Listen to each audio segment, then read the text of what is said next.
setting of the camera itself. I think it Might be. Let's see if I can. Your phone looks familiar.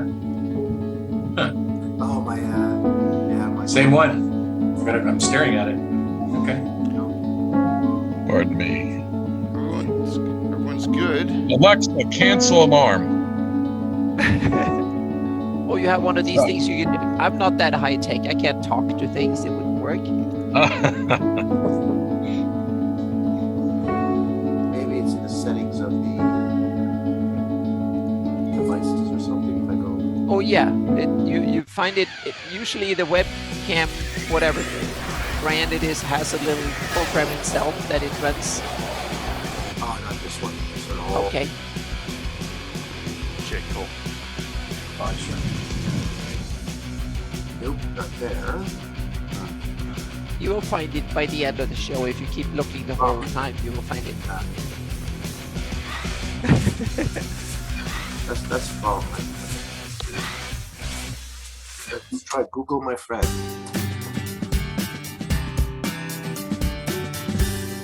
How's everyone tonight? Everyone good? Yeah. Yeah. Awesome. By the way, Jason, nice to meet you. I've never met you or spoken to you before. Yes, and your name looks wonderful. So Yeah, but Bragi the Bard looks awesome. Yeah. Well, my real name is Brian. So where are you located? You were up in Canada somewhere? I forgot. Maybe I've asked that. I forgot. So I'm sorry. Yeah. I'm outside of Vancouver in a suburb called Brooklyn. Oh my gosh, more Awesome. Canadians. Yep. Actually, Gary was asking me about that too. He was saying, what's the deal? Why is there so many Canadian Greyhawk fans? I don't know. Yeah. It just is. See, there you go. Yeah. Oh, we have a Gary Gary is here. here. Yeah. He did. Okay, he's here. Cool. Yes. Hey guys, Hey. audio check. Yeah, it's Yeah, good. it works. Are you Very fine? low, but it's good. You're fired up too. You're fired up. Yeah. The Troller Games Kickstarter stuff is shipping, by the way. Everyone hasn't received it yet, but it's all starting to ship. So. Give me 5 seconds. My wife has just returned. I have to let her know I'm You're good.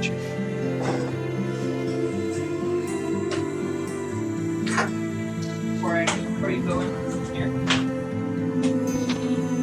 Okay, doesn't already. So, back here. So, 7:47. Good. Thank you. Good on time. Good on time. I'm using my old laptop because I think this has the newest Zoom for Chrome. Oh, okay. It's got the Chromebook. Now the other laptop I wasn't sure had as good as, wasn't working as well. I'm not sure. I'm pretty sure this one's PDW Zoom, and I think that's the Chromebook Zoom. Okay.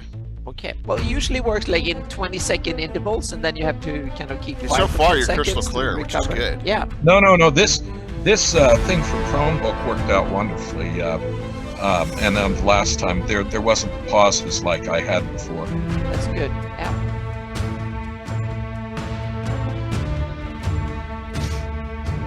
No, I can't find a stupid autofocus thing. Oh, you did? No, I could not. Okay. Well, that's. I don't like. I don't have a dedicated app to this. Oh, okay. Yeah. Well, it doesn't seem to be doing it too much now. No, you just have to sit still. Don't move your head around, so you don't confuse it. You're fine. Yeah. You're fine. Exactly. Keep like. Or just do a screen capture now and put it there, and then turn off video. So.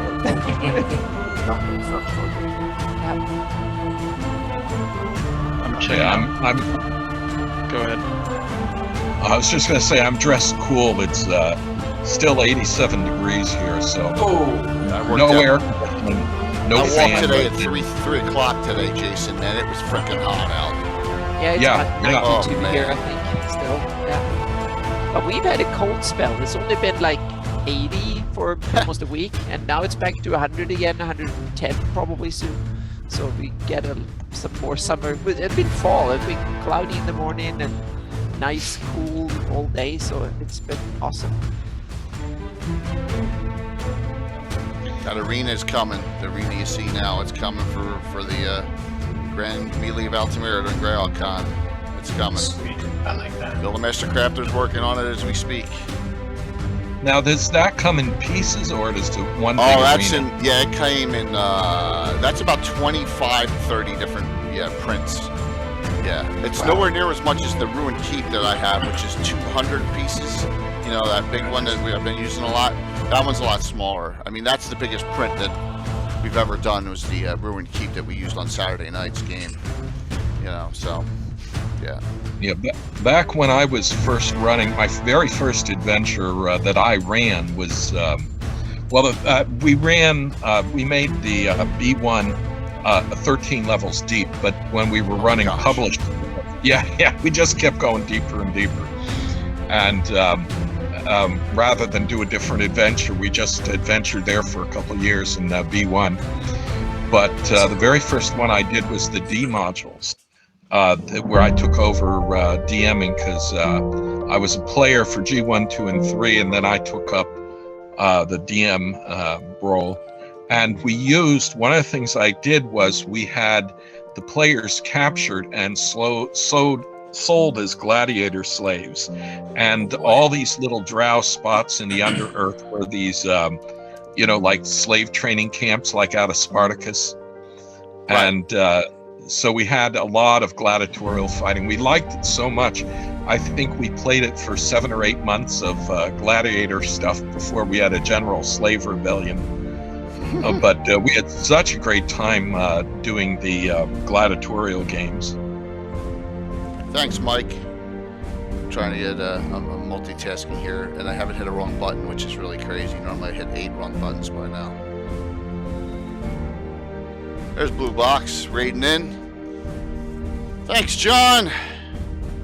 Thanks. Hey, Taryn, Biggie, DM Dingbad, Evie. Wow. Heart of Adventure. Sit tight. This is a special Legends and Lore tonight. A 20th anniversary celebration. So, wait till you see all the cool stuff going on. Really, really neat things. This means we're old. Yes. Yes, I think so. I think so. I think it's that. Do we win anything? Being old? Or whatever it's called. Yeah, some great stuff Well, going on. In a marriage, what's the 20th anniversary? Pain. No. I'm kidding. I'm kidding.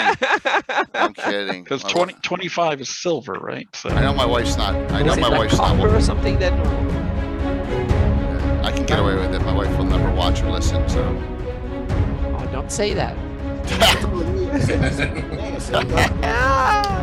Now listen to Mike because we're going to talk about. Ass Hurt the Bear is in the house. Hey. As you can see, Asher, it just once again your monthly thing zipped out. By the way, just today, yours and Tim's, as you can see. So, Zump, I'll get you with a VIP after we're done here. Oh, Taryn just put something in there comical. You know, I say total with that stupid South Jersey accent I got, and I say turtle, right? And they're busting my balls about it. And so now we're gonna have a turtle emote for me, which I will put into my emotes. So you know I'll do that. So yeah, that's great. Thanks, Taryn. That's pretty cool. So, oh, thanks, Renreb. We're probably close to a hype train already. So I know that Troy jumped the gun and resubbed too early. So Troy. All right, we're still 6 minutes early, so I'll get the. All right, Stefan, I got you too. I think your VIP just expired. I'll get you back. Button. Ha ha ha! Way to go, Troy! We're just joking. All right. Let's celebrate 20 years of Canonfire tonight. Sound like a plan? I think it sounds like a real fun time. Level 1.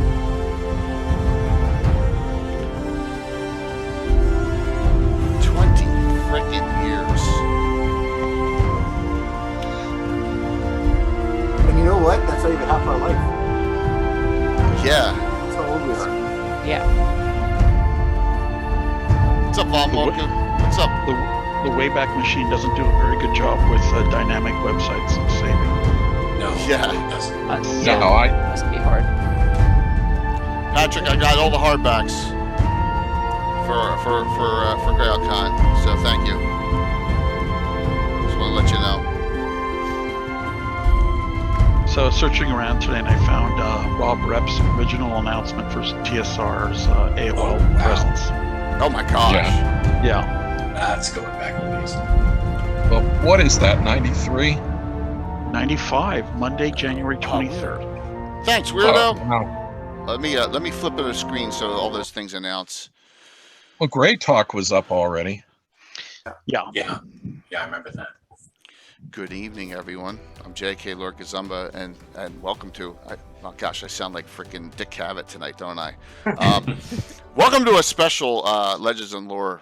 We've had some celebrations this past year. We had Greyhawk Mike's 1000th post. We had our 100th Legends and Lore, and now we're going to have the Canonfire's, the website, and the great resource 20th anniversary. So we have very special guests tonight. Joining me, as usual, is Greyhawk Mike Bridges and the great Anna Meyer. But we have four individuals responsible for what's going on in the world, in Canonfire world right now. And that would be, let's start with, it's his site, right, for the most part. Gary Holy and Pluffett Smedger's here. He's sparking up in fire a little bit. You may not know who Braggy the Bard is, but his real name in life is Brian Doherty. You also have Longitalis, Mr.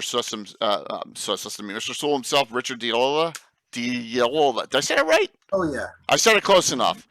And then everyone knows if it's not Gygax, it's not worth 2 cents. Jason Savoda. Got that out of the way. No. So we're going to discuss some great things tonight. We'll have a little fun with this, with the discussion. Gary.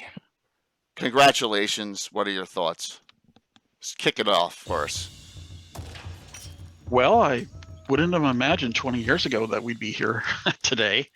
It was amazing how many sites disappeared over the years. I was trying to remember some of the old sites, and even back in '99 when we were, launching an early version of Canonfire on an MIT server that wasn't supposed to be used for that kind of thing.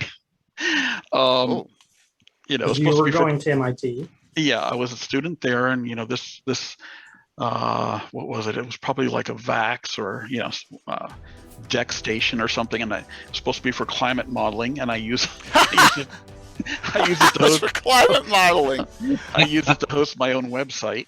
Oh my gosh! And that would have been 5 years Thanks, after we had started a mailing list at MIT for Greyhawk. And that list, produced thousands and thousands of posts. But what we were learning by the end of that era was that, a lot of that material just flies through the ether and disappears, and it's really hard to get your hands on again. So we were thinking, there's this new thing called the web. It was only a few years old. Al Gore invented it, right? So yeah. And so we said, let's set up a website so that we could capture this material. Also, when a lot of people were setting up personal websites, and that material would also disappear. So we're saying, let's just kind of co-blog. I mean, the term blog wasn't invented yet, but the idea was, let's pool our material together, put it in one place. There we got the rave. And therefore reduce the chance that it would get lost. So I don't even remember what that early version of Canonfire was like, but the version that we have now is based on what they call a content management system. So it's like WordPress today, right? It's a place for posting articles and sharing forums and other kind of features like that. And back then they were pretty primitive, and unfortunately we still have one of those really primitive ones. But this site came up, just a couple of months before 9/11. So I'm always going to associate 9/11 with Canonfire, unfortunately, because they were basically back to back to back. and correct me if I'm wrong, I think the Gen Con of August of that same summer was the one where that huge group of Grey Talkers got together with Eric Mona and Sean Reynolds and all those guys, Dennis. Is that the Malden picture he always shows? I believe that's the Malden picture that he Okay. always shows. Yeah. Wow. So, so the idea was, let's set up this website. And, you know, my initial instinct was, you know, I don't want to post there because I don't want it to be like, oh, it's just Gary's site, you know, because if it's just Gary's site, it's not going to take off. So the idea was, let's get other people invested as much as possible. We, you know, created like a circle of admins to start off, and they would encourage other people to write and contribute to the site. And boy, did that take off, because we ended up getting more than 1,000 articles about Greyhawk, and probably something in the universe of 100,000 posts over the years about Greyhawk. So, yeah, it's and it's still going. So, and it's getting better. Yeah, the user. Yep. The users have mellowed over time. Right. Yeah, it was And- tougher in the Greyhawk community Yeah, back there- in the day. Yeah. We won't get into all the gory details, but you know, when Grey Talk was born, it was a debating society, and one of the first things they debated was, hey, they just canceled our setting. They just told us, not only do we not even respect your setting enough to publish it anymore, we already have finished material we're not even going to put out. You mean Ivid? So Yeah. Yeah, the first pitchfork event was, give us Ivid. You know, we all started to write and complain, and you know, we weren't sure what was going to be in it, but you know, we'd already seen From the Ashes and some other books, so we assumed it would be of similar quality. And By the way, TSR relented. They actually did it. They listened to the fans, that's and scary. they published it. That's it. Yep. I'm just And- so for people new to the stream that come in from Blue Box or whatever, to know who you are. So, because yeah, there you go. Keep going. Right. Go back and listen to the stream with Eric Mona and I talking about how that book came together. So we got a little taste of power there. You know, Will never be replicated, I bet. probably not, but we were able to exert some influence. And then when TSR launched their presence on AOL, they had employees hanging around with the hoi polloi, you know, Right. and lo and behold, the Greyhawk forums were the hottest, were the smartest, were the ones that were producing the most material. So it naturally infected people like Roger Moore and Sean Reynolds and got them to think, hey, there's still some life in this setting. And you know, two years after that, we ended up getting the 1998 series of Greyhawk products. Not a huge fan of them, but it was a good attempt at getting Greyhawk back in publication. And Eric Mona ended up doing a lot of the canon editing for those things. So he ended up getting the job to do a book, which became the Living Greyhawk Gazetteer. So in parallel, at the exact same time all that was happening, fans were producing something called the Orth Journal, and it was our own material coming out there. And I don't think any other setting really had anything to compare with it. No. Room Journal? I don't think so. Right. No, I've never seen anything like it for Realms or anything else. And so Orth Journal became sort of a little more, it became the sort of the polished version of whatever article you thought, you know, you might want to put out there. But there was still a need for something quicker, something dirtier, something where you could discuss something, but you didn't have to do, you know, a lot of formatting and art. So that's where Canonfire sort of stepped in. It became the place to post your ideas and your content, to share and debate. And, you know, I think a lot of the bitterness that was in the early email-only Grey Talk area kind of sloughed away at that point. You know, still to see maybe yet another era of bitterness, and but yeah, we've been hanging in there, and I dare not add up all the ISP bills, but I'm sure I probably could have had a car. Probably could have had a car instead of it, but I Could have think had a tank. it's a good trade. Helicopter, yeah. Gotcha, Calista. Thank you. So, very cool, Gary. So, out of the other three gentlemen we have with us tonight, who was with you the earliest out of, and we'll bounce around between them, and they can give us some experiences that they've had over the last 20 years. Who should we go to, Gary? Well, I'm pretty sure, Jason, you were on Greyhawk, right? Hey, Megan. Yeah, So yeah. was- Well, I was, an early Greyhawker. Yeah. Yeah, and so was Richard. So Yeah. they both experienced that era before. And even if they didn't join up day one on Canonfire, they were shortly thereafter. So Rich joined in September of 2001. That's right. How do you know that? I don't know. Yeah, I joined 2004, I think it was. Yeah, but I don't think I posted anything significant in 2005. When Gary sent me an email 2000, that was probably 2006 or 7, I think, asking if I could put my maps on Canonfire. That was the first Gary and me had some interaction, and I simply say, yeah, can you give me like 300 megs per file? Then no problem. So that was and I think your thread on the maps may be the longest thread. Yeah, Oh, yeah. it's been on for, and I'm yeah. sorry, Really? I need to get back into it again because I need to rekindle that thread, so to speak. So yeah, that's been going on for 10 years, more than 10 years. So, I think Anna's. I was just going to say, I think Anna's thread is 500,000 hits. wow. At least 500,000. Yeah. Is that the largest? Yeah, I think so. I think it's Yeah. it's the longest I think that had been continuous, so to speak, and it needs to be updated now. There's a lot of new material, so I need to start posting there again. I'm sorry, Gary, I thought I abandoned No. that. Yep. There's always a lot going on at it, and it's not like Yeah. we're not doing anything. You know what I mean? No, it's not that. It's just that I think Canonfire deserves it, really. Yeah. All right, so Rich, your early experiences. Yeah, so much like what Gary's saying, I start off on the email. I remember reading Jason Zavoda's Hill Giant articles for the story that he finally put up, the Bow of Haladan as well, and a couple other stories. So what we would do in Greyhawk on the email distribution is the authors, like myself or Jason, would put up one chapter or something every couple of days. Mhm.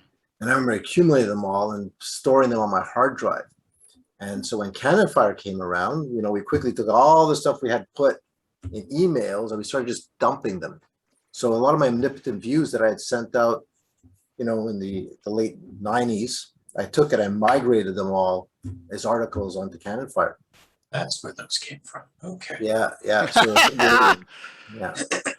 Yeah, that was one of the interesting things about the launch of Canonfire is that it was already primed with some material. We had a bunch of fans that already had a little bit of a storehouse of materials, and we just sort of planned it out so that it wouldn't all come on at once. And so it would seem more like a magazine in that there would be kind of monthly new fresh material.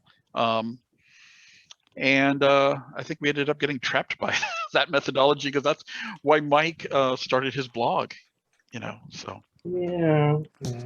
Although you would have gotten to 1,000 a lot faster if you could have just added up the ones you posted on Canonfire. True. Point I'd made. have- True, Mike. I'd You have- posted a lot. I'd have 1,027. Exactly. Jason, your early experiences early on. Well, I don't even remember exactly why I joined the Greyhawk list, but I found out about it, and back then it was a lot. In ways, it was an extension of those old zines like Alarms and Excursions, but much, much quicker. Because Alarms and Excursions would be like every month they would talk back and forth, and some people would submit some ideas, and they'd bind it all together into this strange magazine that was a primitive form of like an email conversation. So I got on it. I started writing stories and articles and a lot of what I still do. But we would send it. It's a very weird experience with the list. and you could set it so that every time somebody sent it out to the central propagation, reply, and it would go to everybody on that list. 100 people, 1,000 people, whatever. It would just keep going out. And in a sense, Canonfire is like that, but it's much better organized. I mean, the big thing about Canonfire is we talk a lot on the Canonfire Discord, and it kind of makes me sad to see so many good conversations just fade into the ether, because it's not really saved. It's just just goes. Buried. Yeah. Yeah. So the Discord, That's- those of you who are on the Canonfire Discord, the email distribution that Jason's referring to is exactly like that, except slightly slower, right? So you had two choices. You could either get the emails as they popped up or in digest form. And Yeah. digest meant you got it once a day or when it hit 100 emails. So when it got to 100 emails, it would go out and you get all the 100. And some days you get 3 digest posts in Oh my one God, day. you're right. You're right. Remember that? Oh, wow. So Yeah. you get it. So you're going, okay, I'm at work or whatever. I'm going to set it in digest mode to not be bothered. And then you're in the middle of the day, you get your digest email came in. You're like, it's 1 PM. Like, what do you mean I got my digest stuff already? Wow. Then you look, there's 100 emails in there and people going back and forth. And then like 2 hours later, here's your second digest mode for the day. And you're like, what the heck? 200 emails. So now you're at work and you just can't wait to get home, right? Because you got to read 300 emails. But it got nasty. And like Jason said, all that got lost.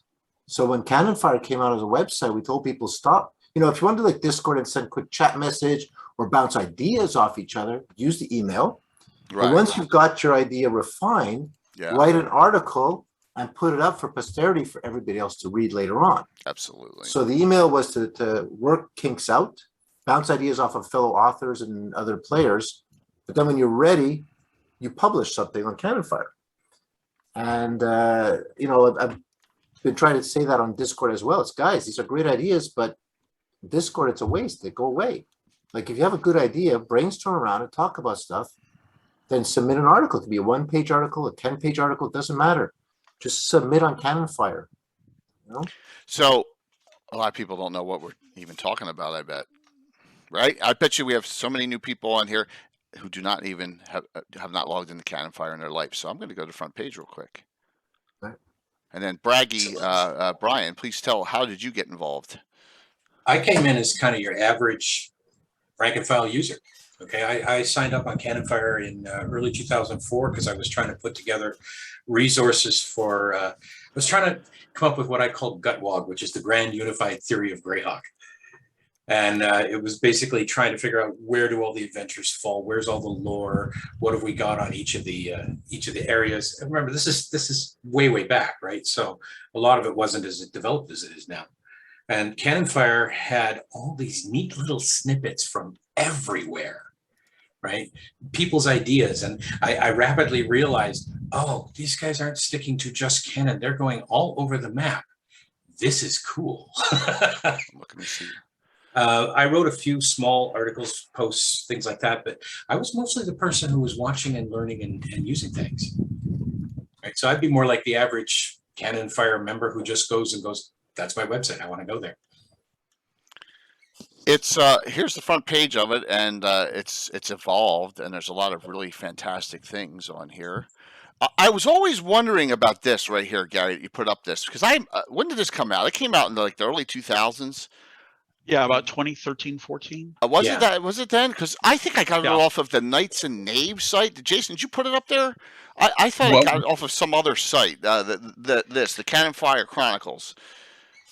No, can't- that wasn't me. Okay, because I thought Knights and Yeah, I found it in a few different places Yeah. too. yeah, absolutely.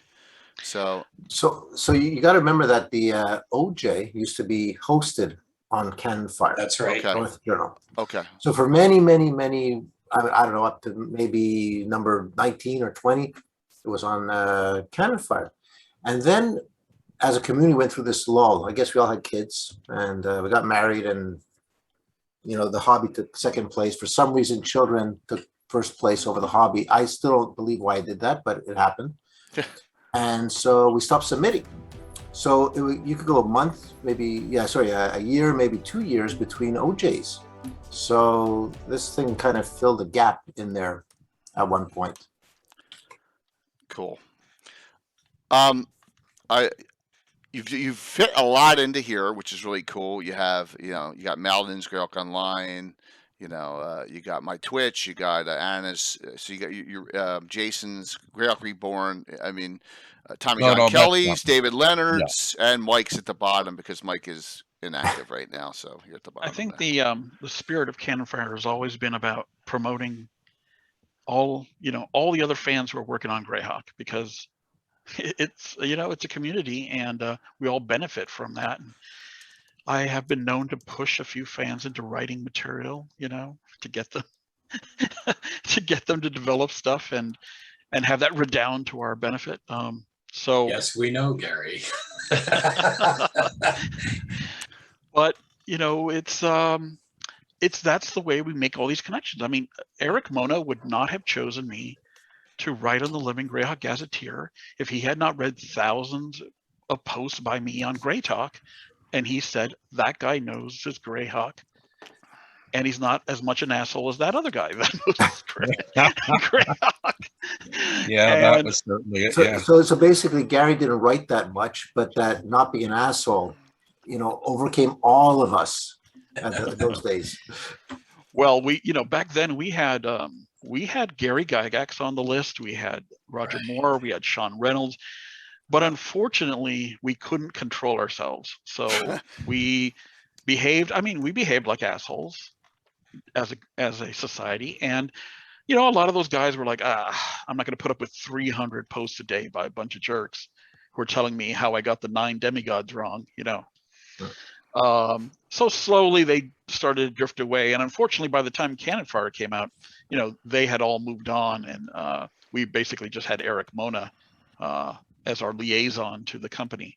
So, and Eric has a bunch of articles on Canonfire, and there's some of my favorite articles. So I definitely recommend people check those out. I think we're going to probably try to do some curation in the next few months and get some of this old stuff out in front of you so that you can find it a lot easier. Okay. If you're looking for Eric's stuff, it's probably under eQuander.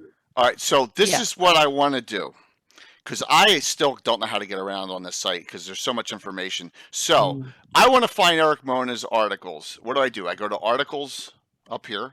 I go to articles up top. No, you'll never find them that way. All right, I'm at home now. I go to forums. You can't even see it on the bar here. So no, he didn't post very much in the forums. Okay. Do you have the search bar at the top? Yeah, you can't see it because it's cut off on my screen of it. So yeah.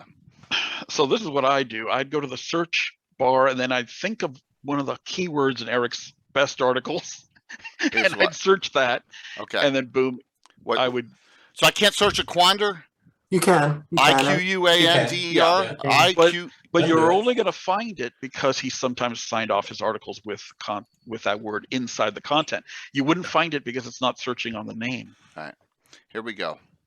Upon Hidden Lore of the Flannis, Forgotten Histories by Cruel Summer Lord. All right, so you go. Smillen 31 has Postfest 7, The Eye of the Kraken. And so I don't, it's funny. Celios. Here's a Quander. Return to White Plume Mountain Backstory Synopsis. This is by Eric Mona. So let's take a look at this because I have no idea. I've never read this and see what it says. You're in for a treat. Yeah. I recently came across this document dated mid-December 98. At that time, Lisa Stevens was in charge of a resurgent brand at TSR. All right, so this is, what year is this written? 2004. So he's not at Paizo at this point, right? He's at WotC. He's at WotC. He's at Paizo. He's at Paizo. Oh, he is in 204. 204. Yes. Yeah. Oh, he just went to Paizo at 2004. Yeah, remember he was only in charge. Oh, Paizo Hawk was 2000. Yeah, okay. Yeah. 4 years. He was only in charge of Wizards of the Coast RPGA division for like a year or two. Okay. 01, 02. And I think from 3 to 7 he was at Paizo. So Canadian asked a question: who started the Earth Journal? Okay. Steve Wilson, Tom Harrison, and I think one other guy started the Orth Journal. It wasn't Eric Mona. Right. Okay. So they, Steve Wilson had a friendship with Len, who, Yeah. I mean, as Leonard. irascible as Len seems, he loved working with fans, and he would just work with just about anyone who treated him with respect and decency, you know. So if you wrote to Len and said you had an idea, and if he thought it was interesting, he would work with you. So Steve and Len worked on this timeline, and I think the whole reason for the Orth Journal to exist was this vehicle to publish this timeline. And they clobbered a few other articles into it, and boom, it was out there. It was kind of going to be a one-off. I don't know if our listeners remember something called netbooks. Oh yeah, great spell, great netbook of carnal knowledge is out there, and all of those things. Yeah, they're all over the place. So in the 90s, the hot thing was to put together a netbook, compile it, and then send it to all these FTP sites, usually on universities, where you would then be able to download them. Now, they were almost all completely, fair use, creative material created by fans uniquely. You know, it wasn't, wholesale copying like the Trove or something like that. It was just, but TSR felt like you could not even do that. You could not write about their products. You could not expand upon their products. So these things had to be kind of done secretly, because they would come down on it like a ton of bricks on you if you did that. So Orth Journal 1 was like a netbook, but fortunately for us, the guys who put it together kind of put it together more like a zine than like a just a collection of articles. I don't think I'll crash the stream here. And they weren't able to get together to put together a second one. So Eric Mona stepped in, and he became, I would say, the first true editor that actually solicited articles, compiled them, and he published a few issues, and that caught the attention of Lisa Stevens and Roger Moore and the other guys. 95. There it is. Yeah, it's pretty early. Yeah. Yeah. It is. And then there was this thing called the Greyhawk Grimoire. Remember the Greyhawk Grimoire, Gary? An alternative to the Orth Journal. Yeah, there were a couple there. Two of them. There were zip files, and there were collections of fan-made everything, NPCs, stories, adventures, anything you can think of. Yeah, there were a lot of people, and people made collections of the AOL posts. Yeah. And turned those into digests. So it was just a mad dash to see, can we just make sure we could save all this stuff, because there was so much interesting creative material generated by fans that was just going to go, by the wayside. So Canonfire was the attempt to create a repository of all that stuff, and it's the only one from that era that's still around. And here's the good thing. So we just found on, like, for example, this Eric Mona post, the backstory of White Plume Mountain and Charybdis is on here, which I've never read before. So you're gonna run with any article. I mean, any adventure. There's probably a backstory here somewhere. So what were we gonna say, Braggy? I'm sorry. I was just going to say that. Remember, I mentioned you were in for a treat. That's why I said it. Yeah, that's cool. Yeah, there's a World of Greyhawk forum, all right, and there's about 4,000, maybe 5,000 threads, and every thread has any number of replies to it, and that's just on the forum. But the other thing that is there are all these articles and resources like. Ivid the Undying, you can get the PDF from it from Canonfire, but that's just scratching the surface. There's thousands of pages of articles and material that's in various archives, but there's no real master list. So if you go to the main page and then you go look at forums. Under the I think it's either the first or second listing of forums, there's the world. You can check it because I'm the moderator on it. Anyway, it's up near the top. This one, World of Greyhawk discussion. Yes. Yeah. All right. Now, see, one of the, Anna's thread is one of the top sticky threads there. Oh, it's still Yeah. there. Yeah. Oh my God. okay, and I've just started a new project to index all of the threads in alphabetical order. Oh my goodness. If you click on that, it's one of the top stickies, and it says forum index. And that what I've Oh only my. been able to do, there are about 40 pages, and that's 2 pages I've done. Now I've had to put the information for the direct link to, so if you click under the title on the direct link, it'll Right. take you right to Right. that article. So But what let's should see. be done with that form eventually is to add some information like who the author is. You could, do all this stuff to find, and I'm working This from one. back to front, because if you reply to an article that's, say, 20 years old, it will push that article to the current first page. So if you work from the back forward, you won't be redundant. You won't repeat anything. So I've gotten about 2 pages indexed so far, but I thought I might be able to do 2 a day, but I've been slowed down. And there's at least 100 threads on every page. But what I can do with this, I can now add all of this information. We could go through those threads and add that references within the thread to the overall index of everything. So sorry. now we can eventually add everything brought up in Canonfire to the overall index. Because once you create a reference source, and this forum index allows a branching out to every single thing that's been mentioned in those 4,000 or 5,000 articles, 4,000 or 5,000 threads. So I'm hoping that in about a month I'll have the whole thing done, and then maybe change it over to a hot link where just need to click on the title and not have that extra information there. But what can be done is it can say, like, this is an article. I think one was like Ket versus Voluna, and then you can write under it who the author is. Okay. So like you wanted to find out what Eric Mona had done, I Quander, we can, eventually tag all these within the forum reference. So that will hopefully bring 20 years worth of material to be much Back out. more accessible. Except this one has Chat Demon referencing in it. Oh yeah, it's I like this. Guys, jumping on Canonfire is like a dungeon crawl. yeah. Okay, Yeah, so very much. You encounter monsters and all sorts of there's stuff. monsters, there's Yeah. demons. Yeah. There are dead ends. Yep. There are pit traps. Yep.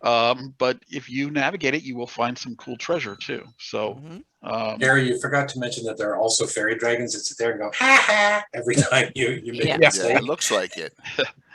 so we're trying to improve that, and we'll talk more about that, I guess, later. But Well, here's what I want to say. I don't know any of these people. Are they still active? Like, who's Ramid? Who's Storm? Who's MTG? Who are they? Jeez. So MTG Well, is still active. MTG actually Mark Gonzalez, who Yeah. is well known, But but well a lot known, of the but guys. I've never seen him in our Discord now or involved in anything going on. He's Well- on the Discord. Well, I'm doing from 20 years working my way up. So a lot of those guys, they went on their way in the last 20 years. So they're they're definitely not the most current. But as I work forward, I'll reach the point where I'm getting current authors. But- so I would say, so there was about 6,000 or 7,000 people who have signed up to Canonfire over the years. A lot of people sign up and don't Oh, contribute. I gotta read this. So if you narrowed it down to just sort of the active user base over the years, that's probably more like 1,000 to 2,000 people. And it's funny because that number seems to come up a lot. And Anna, you were telling me that when you release a new map that about 2,000 people download it. Yeah, So, roughly like that. yeah, It's- so I I get think- about 2,000 hits. I think that's on order of what our active community may be online. So, Yeah. you know, we can try to grow it, but I think that's, you know, mostly the fan base that we're talking to. So, Gary and Rich and crew, you know where I'm going here. Is it worth contacting a lot of these major posters? I mean, because, you know, we're all talking about how we can grow or continue to grow the community. I'm just thinking out loud here. If there's some really fantastic posters, maybe they're not even aware that the community is really resurging in the last 2 years. You know, I just Yeah. a thought. Yeah, Well, that's quite possible. Ever since COVID started, Yeah. lots of people have come out of the woodwork. Yeah. And they're still coming out of the woodwork. So yes, I think there is Guilty. there is a big opportunity to Awesome. Yeah. Okay. recover a lot of people from. All right. Cool. And we have to specify we're a kinder, gentler Canonfire. Yeah. I hope so. Unlike the top guys. It's mostly an older, tireder Canonfire. Yeah, we mellowed with age. Yeah. But, Well, come on. There's still some tiffs that happen even on the Discord. You know, when Yeah, Rich and Pat go at it. You know what I'm saying, right? I heard about that. Now, speaking of You were somebody who Canadian.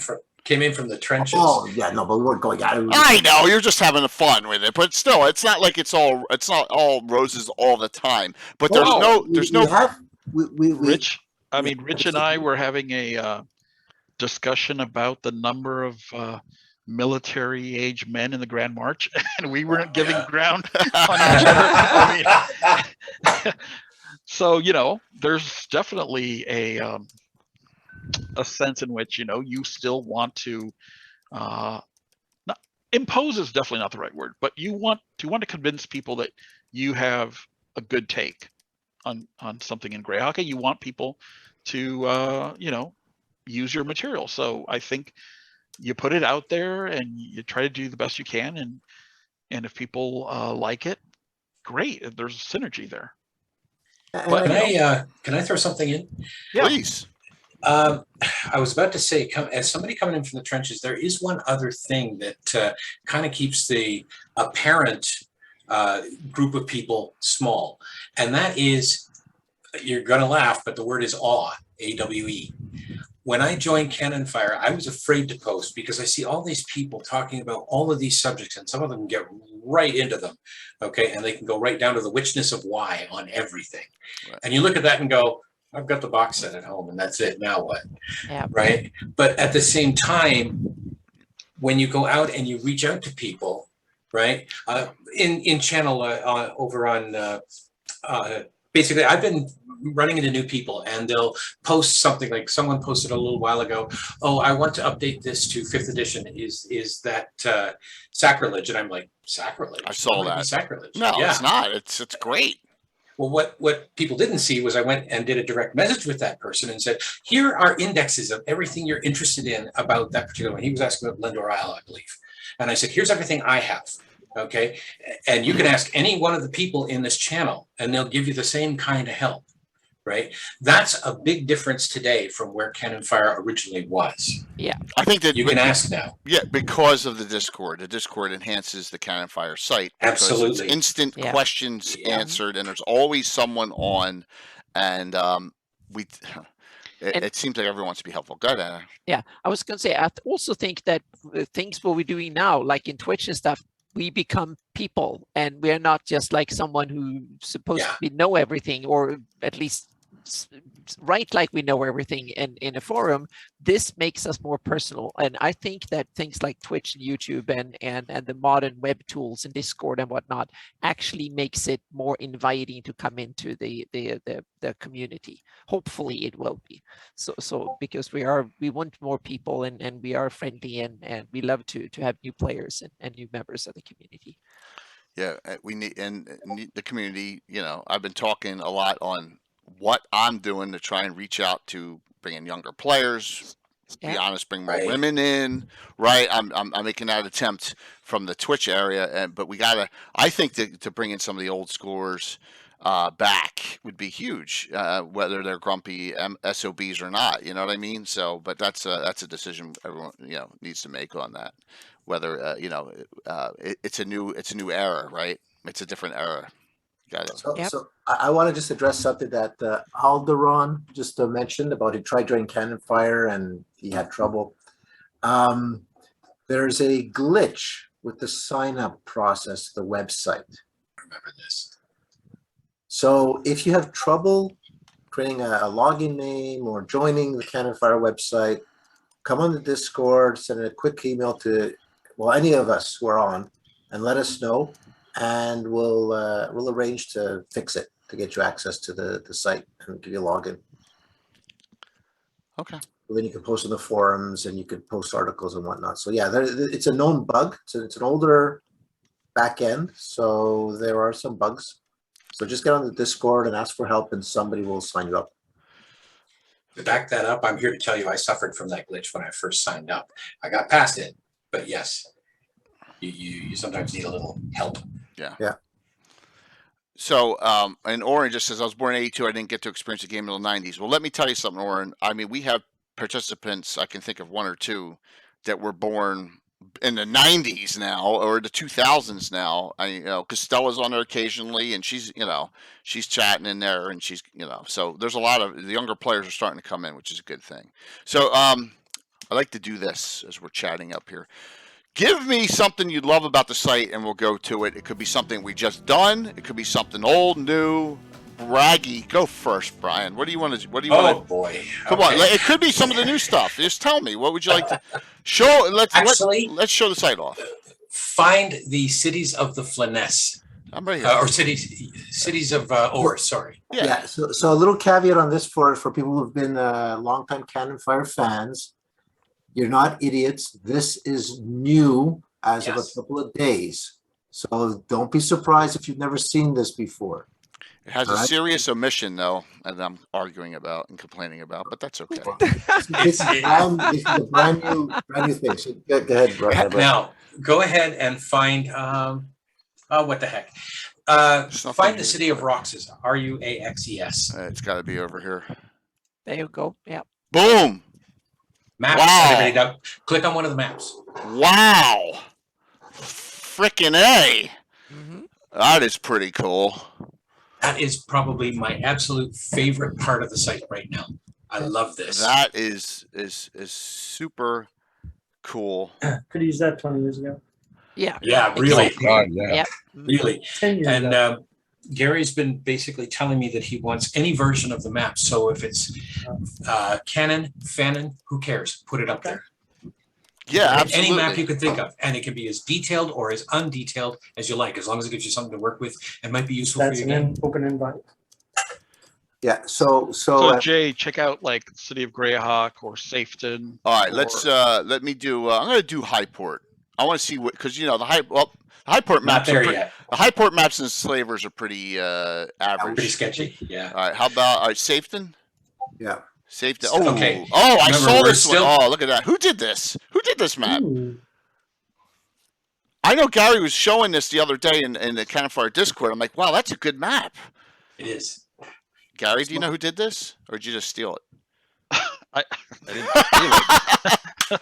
But I don't know who did it. If But you could save as, it might actually tell you. So in the title, we actually tried to put the source of the maps. So you could go save as image file, Jay. Yeah, I've already saved it on my computer. Well, what name is it? Does it actually give the? Oh, I think it says Safeton. Blah, blah, blah. I don't want to risk doing that live stream.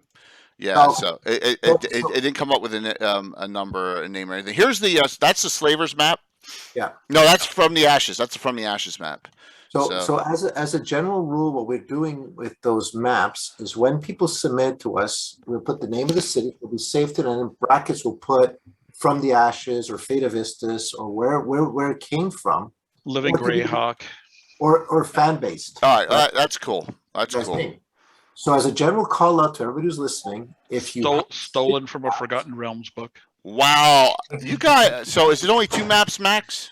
no, No, that's all they have. All right. So why isn't the original Free City Grout box set map in here? We Oh, haven't because we just haven't scanned it yet. Ah, We're getting there. Yeah, well, look, I got Malden's map now, and that's wonderful that Malden's map is in here, and that's the one I'm using now. So, Yeah. But by the way, everyone, this is a fan That's- participation. wow, thing. that is awesome. Yes. I Please haven't seen submit- this. I didn't know about that. Submit any map you have or have made that isn't a duplicate of what we already have, and we Yeah. will get it up there. And Check out Radagast City. I will. oh, I haven't done that one yet. This should be interesting. No, That that one was- has- Oh, it's got 3. Oh, wow. so that's a fan map. Tim White, based on work by Tom Harrison and TSR. Okay, let me go to the second one. Holy, That's gorgeous. That's a cool map. that Yeah. is that looks professionally Work of done. art. Yeah, it does. That looks like it's from a publication. No, That it's is not. No, that is that a is a fan fan. from Deviant Art. A That's very right. good- Oh, okay, that's cool. I've I've Very got cool. 2 or 3 variations on that map, and he really went to town on that. Okay, cool. And that's from Ivid, obviously. So so any maps you guys have that you want to put up, let us know. Give us the file, and we will put it up for everybody else to access. One of the things we might want to mention is how do they get the files to us? Yeah. Canonfire. Discord. either- There's the submission thing on the front page. Let me go to front Lets page. you submit to various different parts of Canonfire. Okay, and where is that on here? Probably above the line at the top. I think there's There's home Uh, forum, so- articles, journals, reviews, downloads. Yeah, I think you have to be signed in. I am Um, signed in. The other thing is, I think it doesn't handle images. Okay. So for now, just I guess email it to editors@canonfire.com. Got that, everyone? That'll be With that'll it- be the distribution list. With an S on the end? Editors Yeah, at canonfire.com? plural. All right, plural. I'm putting that down here. So And submissions. that will all go to Mike Bridges, and he'll That's awesome. Might get Oh. good sleep maybe in a year. Please don't send anything larger than 3 megabytes. Fair enough. 3. Or Come on. again, you could find myself, any of us who are here on the Discord. Let us know you Yeah. want to submit something. yeah. I'll That's, hit the Discord. I will make it happen. So let's scroll down here for a second. I want to point out some things. Map of Southern Salnor. This is Amy Crittenden. So she's put something in recently. Okay, that's Thala. Here's Rich, Notoriety System for PC. Cruel Summer Lord. But on Discord, on the Discord occasionally, once in a blue moon. I think he's dropped by once or twice Yeah, I just think so. to check in, but he is Canonfire's most prolific. Yeah, look at poster. this. Everything Yes. down here is all him. Wow. Incredible amount of stuff. Yeah. And partly is because he's done a lot of fiction, which is very rare for a fan. That Yeah. explains it. His stuff is always beautifully written. Very cool. Always. Yeah, I don't like him because and I think there's him and who's the other guy who's pushed me down to 3rd place, Gary? Oh my gosh. DVD. Glenn Dameron. So they've pushed me down to 3rd place in terms of postings, articles. Not happy. So Dino Dude asks, new question, what's the name of the planet of Greyhawk? It's Earth. So think of the think of the Norse world Earth. tree. Think of the Norse world tree. There's our Earth, there's OERTH, there's Yerth, there's Earth. They're all existing Why is on there the the world tree. question, Gary? The question is to keep the spammers out because the software Right. is so rickety, held Mhm. together by chewing gum and baling wire, that With we the would tape. get Yeah. were getting lots of spam, and Yeah. if you wanted a reverse mortgage or Yeah, there you go. mail or erectile pills, you would unfortunately get too many ads about that. Yep. So there you go. OERTH is what you put in there. So Now, the original question was going to hey, be, David. who is the best Greyhawk race? Oh no. Oh, no. Not going there tonight. What's up, Dave? I was overruled and they named it, what's the saying? So Rich, what do you wanna what do you wanna show off here? Oh my God. So apart from the core of this is all the great articles and like Jason, even the forums, the sources of lore. But okay, so there's a couple of things. So there's a lot of this is new within the last year. The one thing you'll find is if you do a search for any topic you'll get Jason Zavoda's index popping up on the right side. And that has all the sources where that topic comes up. So for people who want to research something, so type IUs, for example, in the search bar. So this is part of that. This is that. On the right side, and if you hover. Oh, on the right. Here it is. Okay. So Look at that. The middle is all the articles. So the articles on the Canonfire, but on the right side is the published sources where IUs comes up. And if you hover over the source, it tells you what the source is. Oh, that's awesome. Encyclopedia Magica, Volume 1, Greyhawk Adventures, page 88. Black Eye of Iris is a magic item. Yes. Bone Chain's a spell. Wow. Chain Mask is a spell. Claw Cloud is a spell. I'm trying to create Thassalos. So if you want to know the fan-based articles, That's really click cool. on the fan-based articles. There are the links in the beige area. You also have the published sources on the Zavoda index on the right. So that is a great asset. It was a lot of work, but it's beautiful. That's one thing. I personally love the postcards. I think for a brand new person to Greyhawk, if you go to the left, you go touring the Flaness or postcards of the Flaness. You're going to bust my balls now. No. I told them not to. Click on, Am I the only one missing, Gary? Are you missing a couple? No, I'm in your club. Oh, thank you. So we have every country except for 3. Oh my where if you gosh. click on them, it'll give you a write-up of that country. So as a new DM, you can browse the different countries quick without reading all the source books and all the information. And it gives you a feel for each country and the kind of campaigns that can be run in that country. So if you want to start like that one. So if you want to start in a country, you can go, I don't like this idea. I don't like this idea. Then you find the one you like. And then you could delve into just the sources that talk about that particular country. And you start your campaign that way and you grow right over the years. So if you want a Viking campaign, you go up in the top right. If you want to have a desert campaign, you go to the left and whatnot. So that's the beauty of these postcards. These are awesome. And these are all fan created for the most part. There were fans assigned. Here's David Leonard's did the Snow Barbarians. Thank you, David. There you go. Which is really Greyhawk cool. City has been finally put up. So you can take a look at Greyhawk City. This is, 3 of us, myself, Mike, and Gary put this one up. Oh, cool. That's got a lot in it. Yeah, we kind of cheated a bit and made this postcard longer than the others because it's the core of the setting. You're missing something really of note. No, we purposely didn't put it in.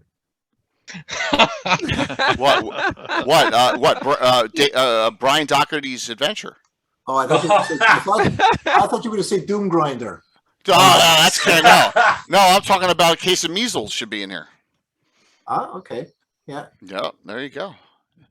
Good. This is cool. You got Treasures of Greyhawk, and you got adventures referencing which ones. Oh my God, the Star Cairns. It's great. It's awesome that you've done this for Greyhawk. That is the best asset to pull new Greyhawk fans. David did 5. I think I did. I think I'm at 4, David, and one to still be done. So here. We need to somehow get the news out to people who are new to the settings or looking for a setting to play in about this site, those postcards. Yes, for sure. And that'll just suck them right into playing Greyhawk. Come to think of it. Combine this with something else that's on the site. Here's one thing I know glitch-wise that it won't erase off automatically unless you click on somewhere else. Yeah. So is that Wild Coast? Yeah, we should put a little X on that one. Yeah. There's Wild Coast. Yeah, I did that one too. So by the way, all maps provided by Anna. Yes. Okay. The best Yeah. best map maker in the world of Greyhawk. Thank So- you. Now, Yep. the other thing we want to do, you want Whoops, to talk I about just- long term since you're on those postcards, is Gary and I were discussing, like we're doing for the cities of Greyhawk, we want to put up maps of the countries on those postcards. So you click on the postcard, it talks about the country, and there'll be little thumbnails for maps of those specific countries when available. Wow. Oh, so that's where my Adventurers Atlas could come in along with Anna's work. That's right. So Luciana is the whole world, but some people might have more, restrained country maps, new cities, different ideas and whatnot. So that'll be in there as well. Buster Ancient Gamer Bud. That's funny there, Patrick. There you go. Well, what's really cool is this is coming along very well. Yeah, So it's awesome. yeah. You should break open your AD&D books. Just break open D&D books, absolutely. So there's no way to track hits on this, is there? People clicking. Gosh, we could have built it in, but it was about getting it as done as fast Yeah, as I was just possible. curious. Yeah, maybe in the new in the new version of this, I basically want to have all the maps collapsed onto one map with various buttons and filters that let you bring up whatever you want. So a future feature, maybe not too far down the future, is that you're going to be able to make your own Greyhawk map. So you're going to be able to take Anna's terrain and then put whatever markers or features you want on it to track your own campaign. So if your campaign has a new city, a new town, a new stronghold, you'll be able to just drop it on there, and Canonfire will just save the location for you. You can bring it back anytime you visit the site. Yep. Okay. That's And you could keep it a secret from your players, or you can share it publicly. That's almost like what do you call it, Anna, that you use? easy zoom. Yeah. No. Putting that up and having access to it. What's the site that the guy and his wife Anvil, has? you mean? Yeah, it's almost like World Anvil, almost. Yeah. Which is really cool. So, Jason, what's your favorite thing? Well, if we look to the left where we see the postcards and we see about 4 or 5 different, little square boxes there, that is a relatively, what is it, a year and a half that's been up? Yeah, or less. And it's one of the best new organizational features of the site is right there. Just because those are there's so much material. It's 20 years. There is so much material buried in Canonfire that we really need a way to reorganize a directory. Now, once we start getting more and more new projects, that at a certain point we're going to have probably one button, and then that'll be new projects for, we'll maybe keep up a couple things, but it's going to be very difficult the more that gets done. Like my current project is reading the Gygax novels, and if you click there, it takes you over to the section of archived recordings.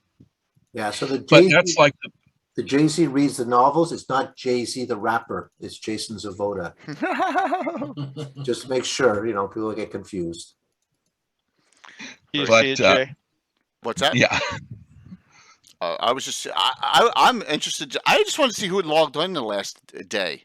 I was just curious. So on this too, sorry to go off on a tangent here, but we noticed that no, it's not working. What the hell? I saw the Grow Dog has been on. Let's see who else. Mattias, there's Hunter. Anna's been on. Gaetano, Ashurt, Sir Zaris. I know he's a big poster, right? Valorius, Grow Dog, 9 hours ago. Wow. Okay, pretty cool. Malden was on in the last day. Great to see. So that is really, really neat. That ability too. Bragi, there you go. Orinir. So Razgan's another big one, correct? Yes. Yeah. Yes. Razgan is Rip Van Wormer, who along with Rob Bastard created the original Greyhawk wiki. So, oh, I remember that. Yes. So Canonfire hosted the wiki for 10 years, and then I gave a copy of it to Christoph in order to continue on his site, Greyhawk Online. So that Greyhawk Wiki link you see on the front page goes to Christoph's site, where they've been building and building and building on that wiki and keeping it growing. But Rip and Rob put together, a lot of the main, the most common entries that you would look up. Mm-hmm. So Armin said he lost his password. I'm saying Discord launch a tower, so Jason Zavoda, and they will help you out there, Armin. Okay? Yeah. Razgan does do social media, but he would be a perfect guest for an Ask the Experts type show. Excellent. Oh yeah. Few people have as much Greyhawk on the tip of their, figures as he does. All right, Jason. So you're doing a little project here with Cathay, right? Or Mattias? It's Mattias, right? Mattias for the most part. Yeah, Right. Mattias and Cathay. Wiley Hobbit, they have their what is it, Greycast? Mm-hmm. Yeah. But I'm just another person who was interviewed. Mine's coming up in September some point, where they were asking about the doing the readings of the Gord novels, the annotated readings. I'm just finished up number 29 of Artifact of Evil. So between that and Saga of Old City, it's I've got 74 hours done. One book. And yeah, well, no, that's 2 books. It was I'm sorry, 2 books. 45 hours for. See, it's an annotated reading, so it's not like a dramatic narrative. I read the book, but I then stop and comment. Very cool. And by extracting all this individual stuff and putting it on a recording, I've got a little group of people who comment while the recording's going. So that's on Canonfire Discord. But then it comes back here into this archive. And I'm working on labeling the pages of each recording. So like if you listen to Saga of Old City recording 1, it covers pages 9 to 16. And then, so that you can go back, look at the index for that book, and then find out subjects you might be interested in, like the Renee. There's more detail in that first book about the Renee than I've seen anywhere else. Both the Renee Bargeman and the Atloy, the land-based Renee. There's more information. For those who have been listening to the streams, and you may have read these books as a 14-year-old, 15-year-old kid, going back now with all this lore behind us and seeing those books with fresh eyes, there's so much material to mine there. I mean, it's amazing how much material you can get out of those books now. Because you're no longer reading it for the adventure. The adventure is, but you're reading it because it's Gygax's vision for what the setting should be like, and how his characters and places and countries and religions all seem to come to life in there. Well, like the other night we finished recording 28.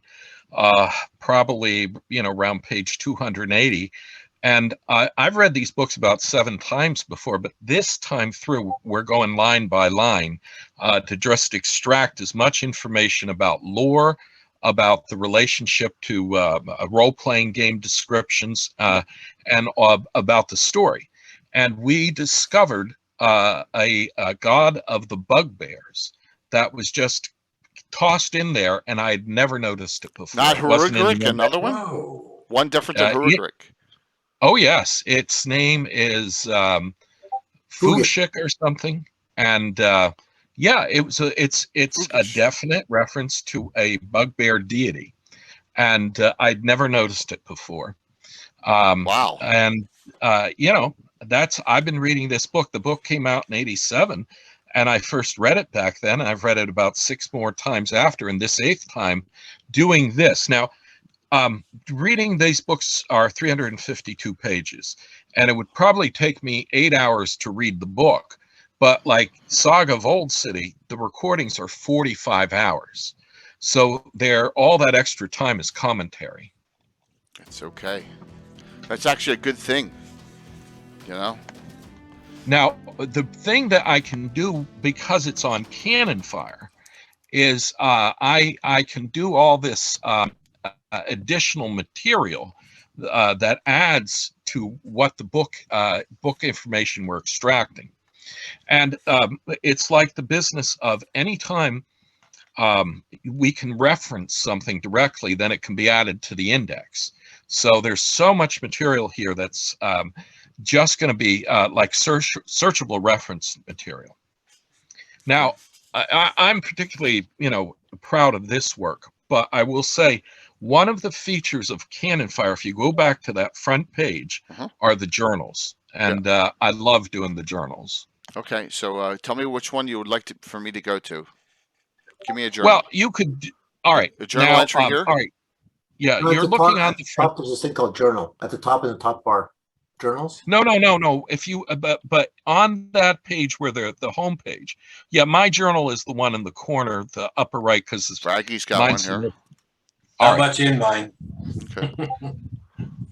Okay. But I don't think people realize it. What it is if you're doing a like a blog, this is a good site to put up your blog, because then it's added right to all Greyhawk fans. So wait, so you're saying David could link his blog here? David Leonard could link his, and Will could Well, link his here?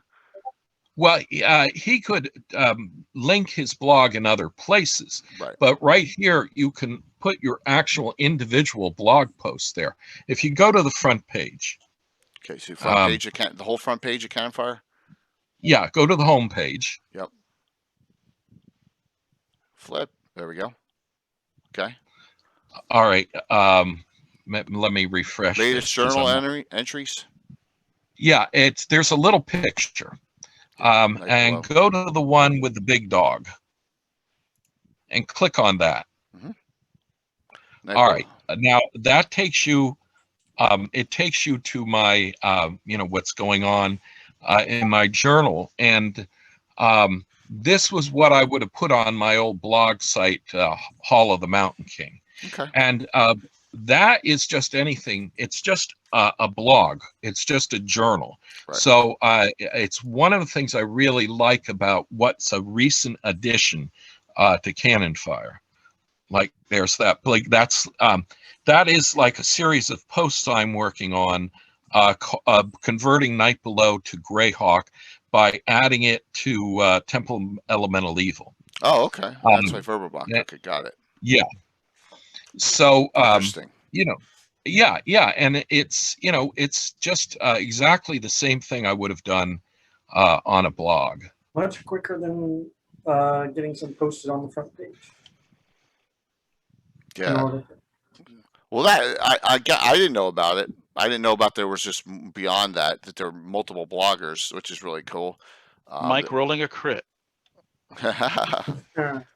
So, wow. Okay, Jason, that is cool.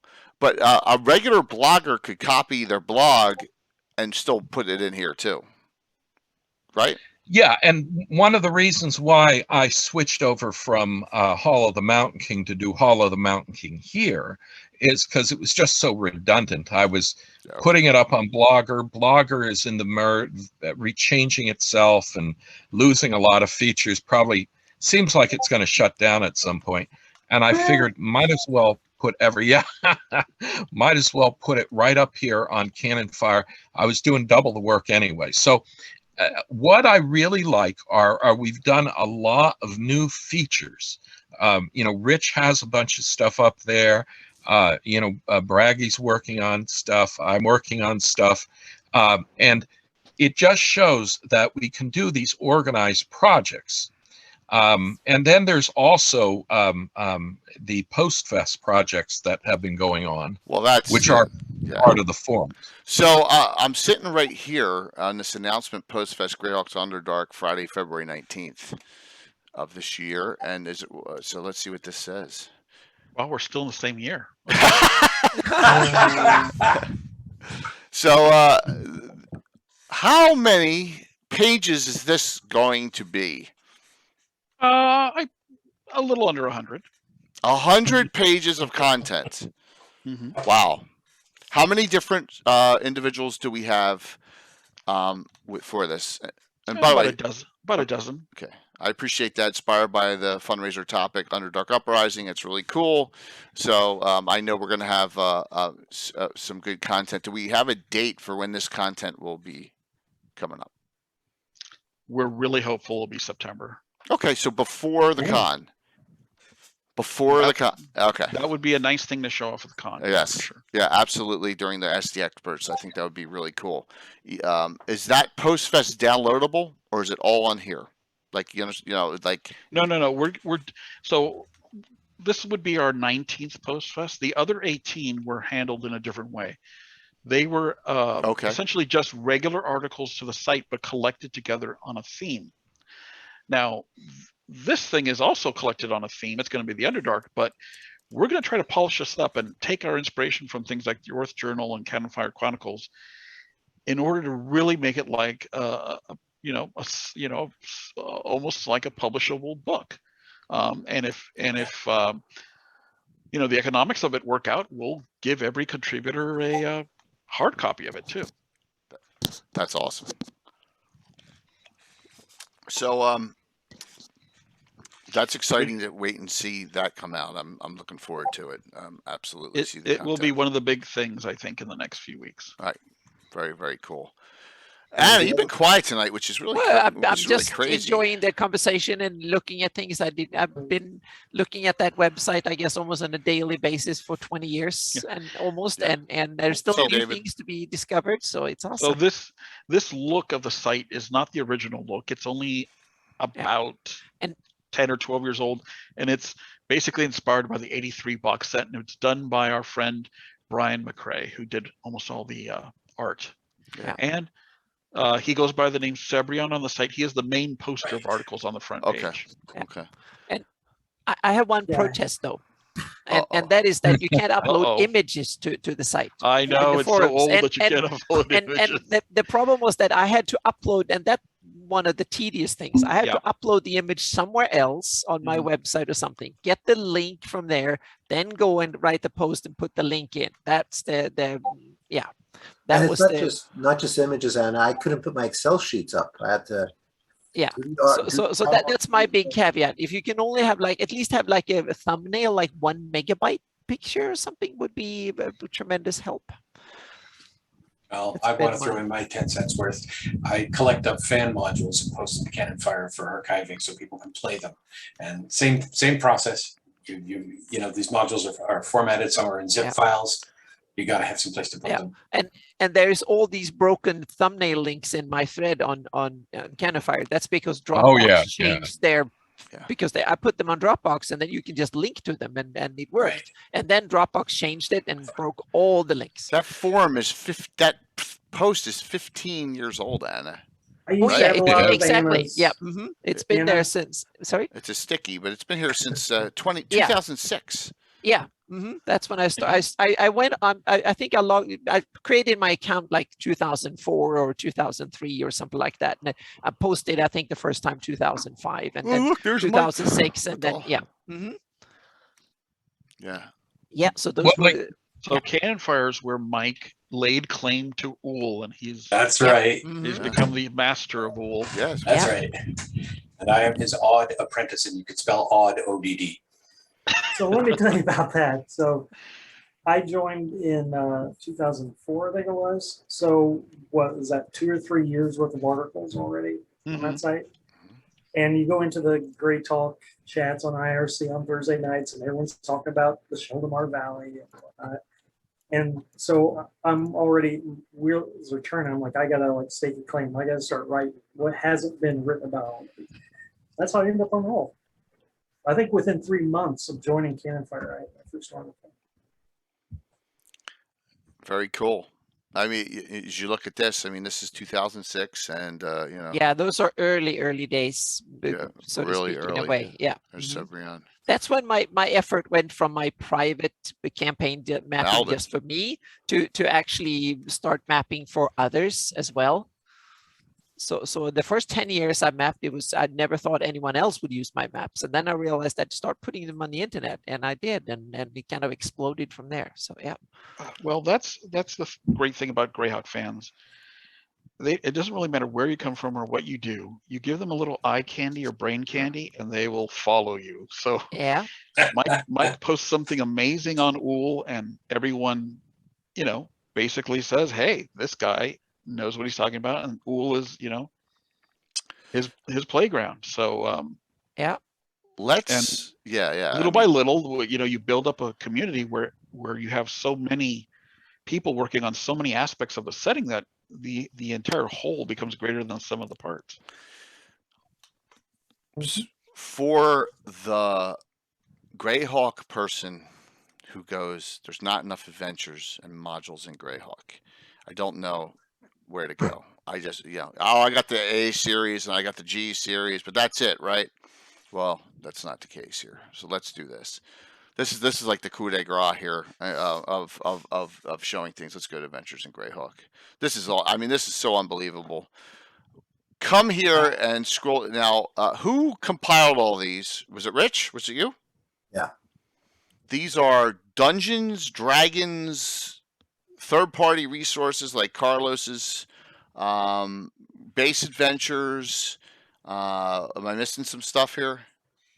That project, if I'm right, is a branch off of something I posted a long time ago. Right. Braggy started it. There was an article that Great. Braggy had put, and then I added all the other dungeon stuff. Yeah. Then we put it onto a map, and we put the cover pages, and we. Okay. So as you can see, Doom Grinder. As you can see, I was wondering why there's like a one. I thought the star system wasn't working, and there's a star on that. So I manually added some stuff in. added some stuff to test it out. It's still not working, but it's something we want to. We basically want to have fans be able to rate them, but also make a comment about them, so that if you really don't have much experience with it, you can kind of get that, community, the sense of the community for what people think about a module. So you don't accidentally buy, WG7 thinking it's the definitive Castlevania. Right. So, like for example, here, let's just go and see what this one is. Oh, look at that! The Hidden Temple of Erythnal, Vortex number 9. So the one. Is that one in the right place? What's that? Is that one in the right place? No, it's probably not. Rich did it despite me. I'm kidding. I'm kidding. Now, the thing to keep in mind, none of this is carved in stone. It's growing. It's, this is all this work. It's all a very kinetic thing. It's always growing, always moving. So if people want to add to it, that's exactly what Canonfire is for. Find inspiration, find things to add. There's so many projects out there. And, like I know when I write something, I write it to hopefully be used. So like everything I put up there, the greatest compliment is to hear that somebody's using some portion of an idea that I've or an article that I've worked on. That is the greatest compliment. I would say one of the things that makes me sad about the chat, is that like Discord chat is just there's some great conversations that just go by, and I would urge people to think about transposing some of that over to the forums where it's going to live. It's going to be saved. It's going to be there. You can come back and work on it or have other people comment on it. Or as in my case with Mike, have other people enhance or add or hopefully not bring down what you create. Yes, and we're talking about incorporating some other third-party stuff in here that I've placed, like some of the Troller Games modules. We may even do some Frog Guy Games ones, as if possible too. Speaking of modules, I have a question for Gary. Do we have fan modules in that index? I haven't looked through it yet. Good question. I don't know if we do. Yeah, under adventures. Maybe we should. If you look at adventures at the top, Right. fan modules. So if you go to the top, Jay. Yep, we'll do that in a second. I was answering a question. So wait a minute. So we got up Go top. home. Yeah. You gotta go home. Adventure. All right. So where am I going here? Go home. Home. Well, go home on the webpage. Don't just go home. You mean home on the webpage? Okay. At the top, there's something called adventures, I believe. Home forum, articles, journals, reviews, downloads. There's something called adventures. I think Is it one of the? Is it under downloads? Adventures, Yes. yeah. And Yeah, then here you go. under downloads. Adventures available for download. Yeah, Here you go. Uh, This is a case of measles right here. This is where I got it. Yeah. Yeah. QMG should be there too. Now, the other thing, if we're speaking on the adventures theme, if you go up, Jay, to the left menu, you see there's a Living Greyhawk Index and Dungeon Index. On the left. On the left. Oh, I see it. Right here. If just click on LG index and or the dungeon index. Yeah. And if you click on that, you're going to get an Excel sheet or a web page. Just click on that little link. Yeah, I did. It'll That's take a while. that's Living Greyhawk Journal. And then No, don't go to the Greyhawk Journal. Go to the Earth Journal? no, above below it. There's it's called Dungeon Magazine Index or Oh. Dungeon. Okay. There you go. So that has the index of every Dungeon Magazine module, With a Greyhawk and connection. it has all of them. But you could filter under Greyhawk setting. You can filter on specific settings Okay. by level, by name, by Yeah.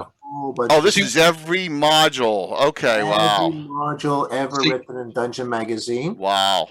And I did the same thing for the Living Greyhawk adventures.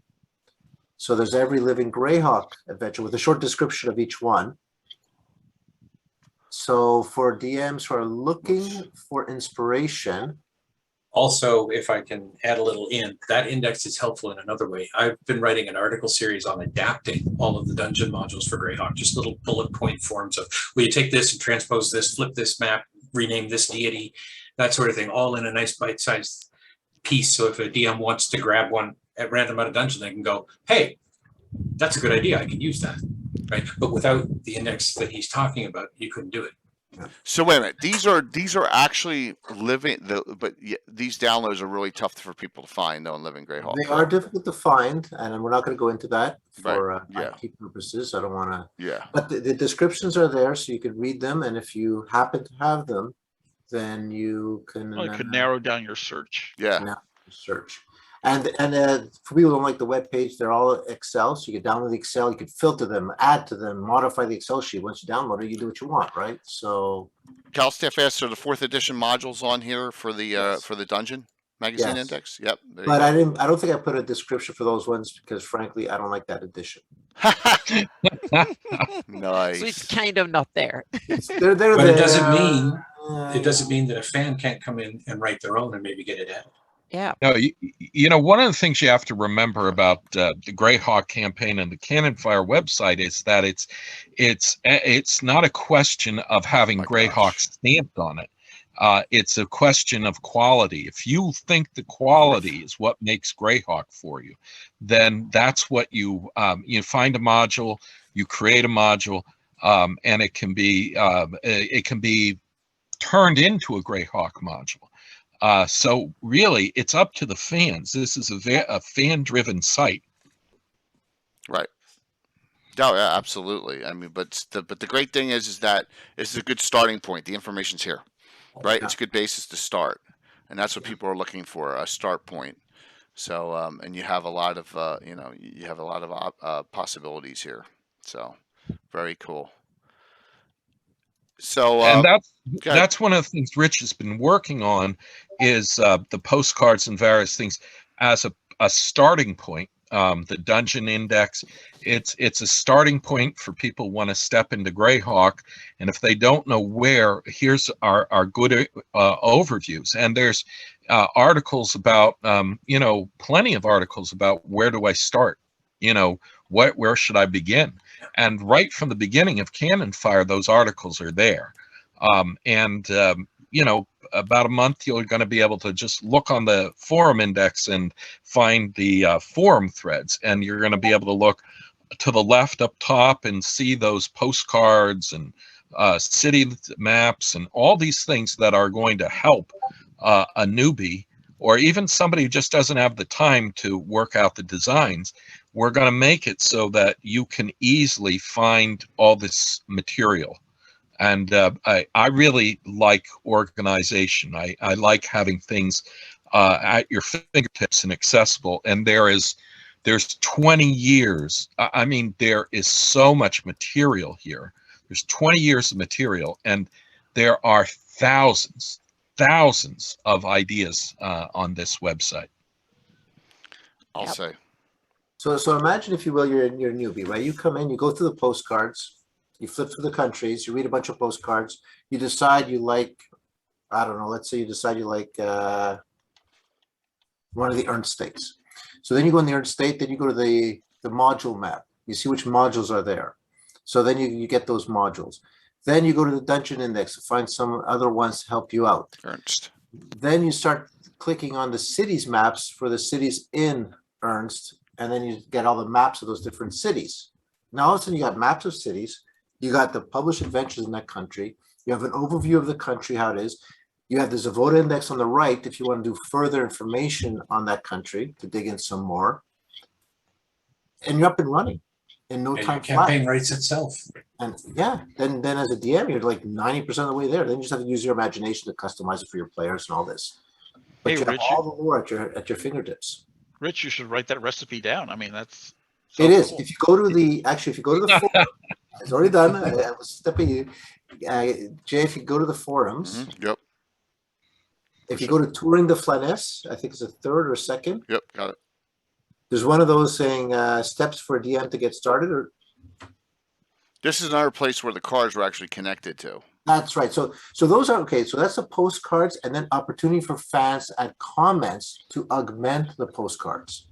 So they could go and put, oh, I read the postcard, and by the way, you forgot this, you forgot that, or I have a fan site that I've opened up talking about Radic.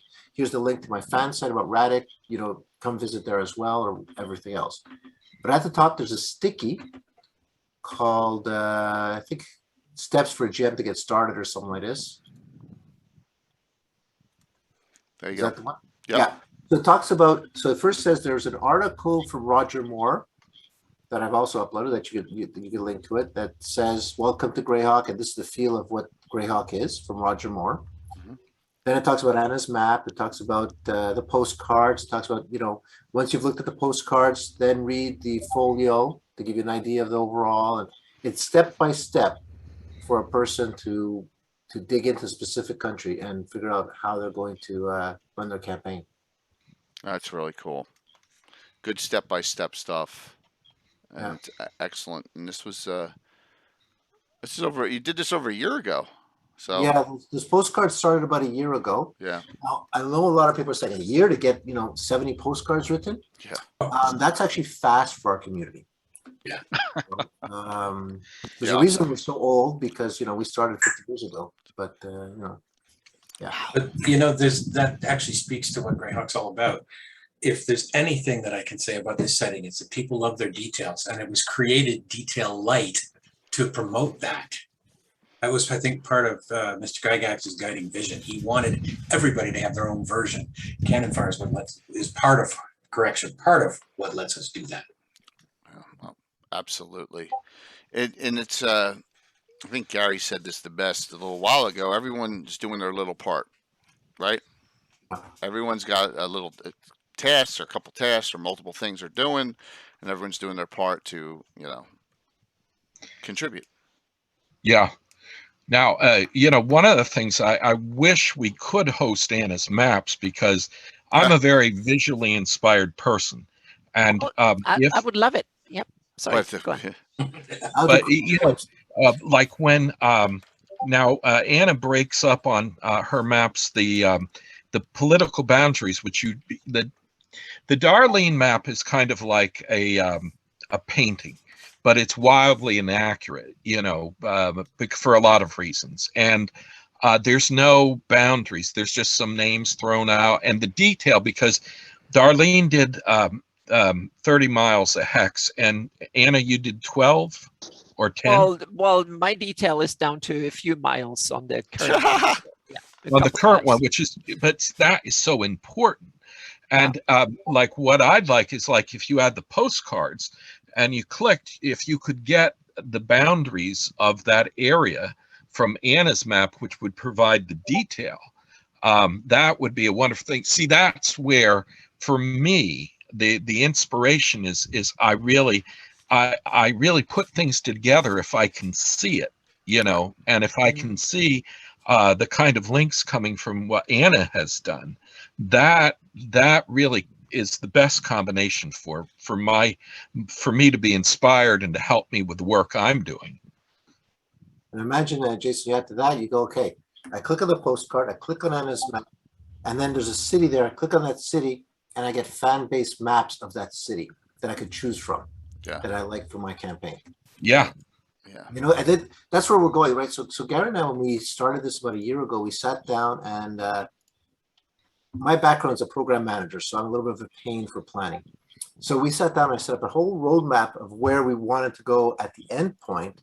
And so all these initiatives that we're coming up with are building blocks to go to one holistic solution, right? So we're hitting them one at a time and one at a time, trying to tie them all together to get to the point where, as a DM, you come into the setting, you've never been there before, go through the steps, get all the data in front of you, articles, fan base, maps, everything. You pick and choose what you like, customize it for your gaming table, and you're off and running in such a fast way that we didn't have 30 years ago when we started. We would love to have all this, right? Yeah, we would have.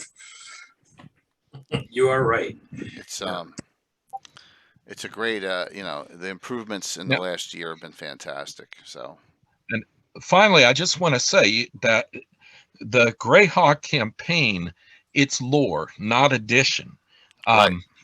It's not even it's not even a rule system. You don't have to use any of the AD&Ds. You don't have to use Castles and Crusade. Rich, you use your own system, don't you? Right.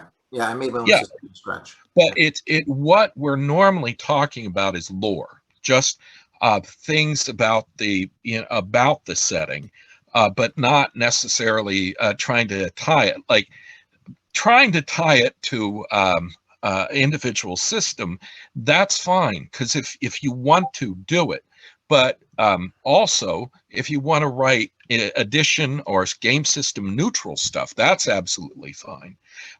There's something like I like to call the 10,000 Greyhawks, and it's probably more like the 100,000 Greyhawks, but I like to look at all the variations in the fan-based, the published settings as variations on that very basic bare bones stuff that we started with. And I love seeing different Greyhawks out there. Yeah, and one thing, and do not drown yourself, especially if you're new. I see a lot of people come on and they want to absorb it all. It's not possible. I haven't absorbed 10%, 20% of the canon lore.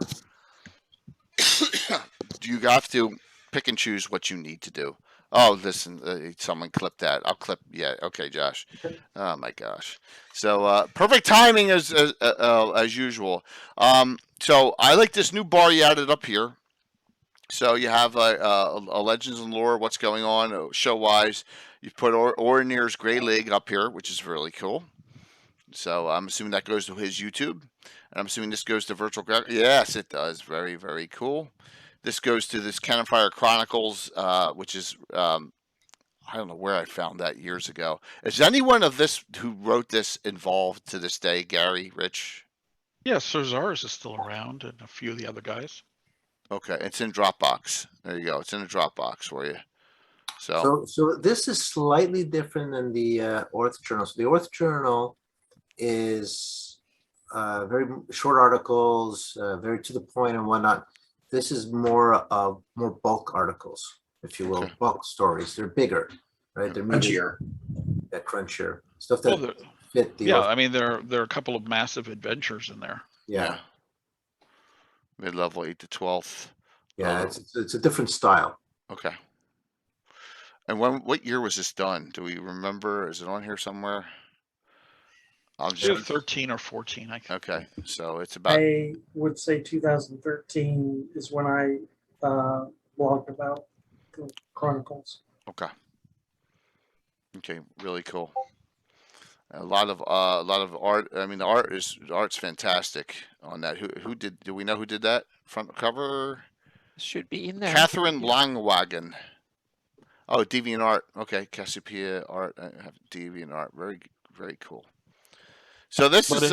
It does make you think of Jeremy, doesn't it? Yeah, I was going to say 150 pages. 150. Now, yep. So Matthias is asking, any plans for Canonfire Chronicles issue 2? So myself and I'd like to know about that. Myself and Gary don't have any plans for it. That being said, if any fan wants to take the reins of it, put one together, feel free, right? You don't need permission from anybody to write articles put stuff up Canonfire, just go. There's a submit article button right there. Just put your article up and submit it. You don't need permission from anybody. You don't need, oh, this might be different than lore and whatnot, or it might be different than accepted. We don't care. Put it up. There's a reason it's called Canonfire and not called, absolute lore as per Gary Gygax, right? It's basically, like Jason said, 10,000 different views. So put your article up, and if people don't like it, they'll tell you. They won't be shy, but a lot of people will like it. So just submit. And if you want to start a project, like, I see Troy in the chat over there. Troy said, you know what? There's not much. He's got a background in the Navy. He says there's not much on underwater, so he's writing something about naval adventures, and he just grabbed that and he ran with it. So just do it. Just do it and put it up. So Eric Mona is the guy who coined the term Canonfire. Really? Okay. Oh, okay. What's the story behind that? Yeah, I did How know what did is it that? come to be? I was just going to call it Grey Talk on the web. But he thought that was a little lame. So we brainstormed like a dozen different names, and we just settled on this one. He thought it was going to be, it's a double entendre. Mm-hmm. So Okay. we went with it because at that time, you really were concerned that if you actually used trademarks from TSR Wizards, you would get dinged. You could be taken down. So you really needed to come up with your own terminology that they couldn't complain about. Right.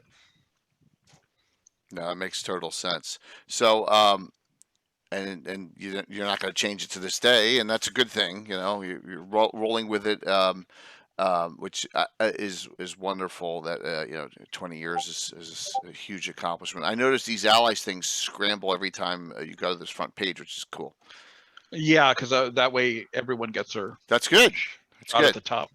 Very, very cool.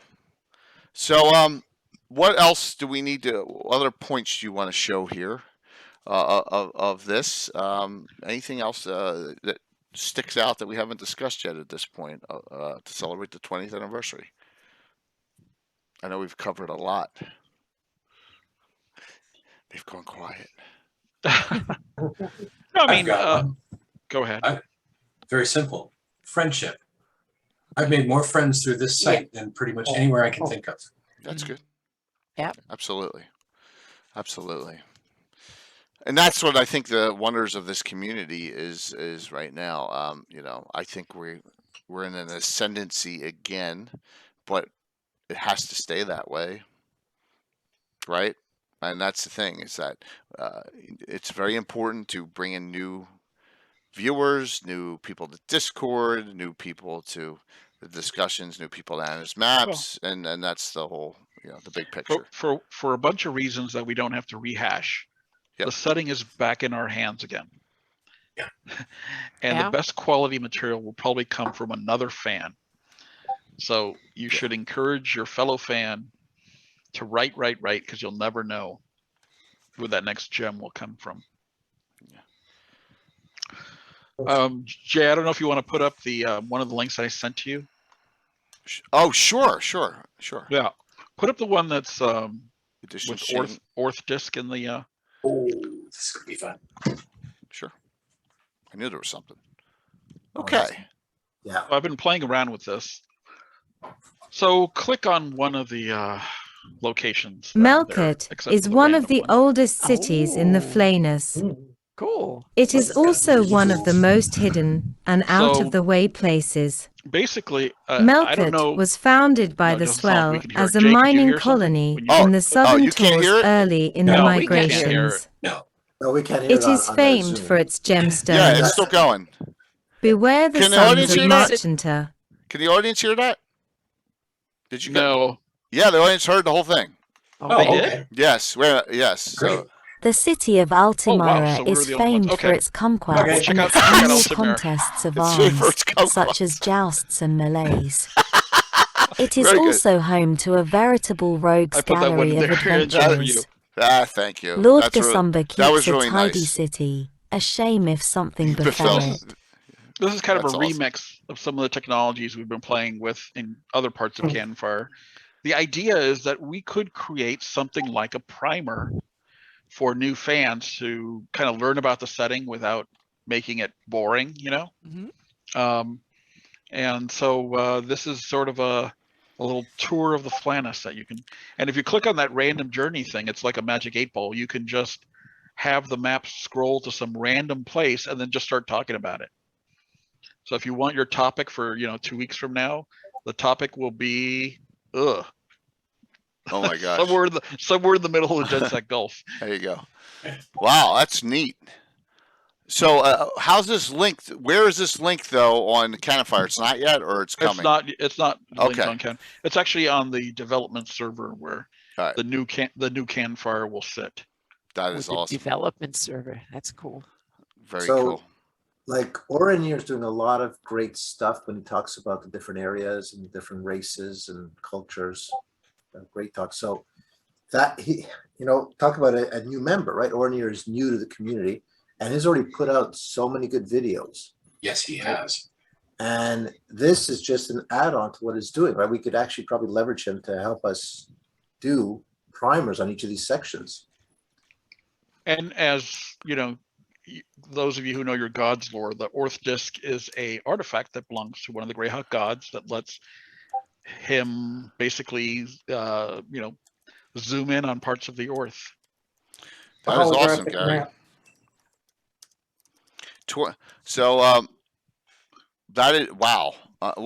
Great to see that this is in development. That is fantastic. So imagine a version of the Zavoda Index where every entry is also geolocated.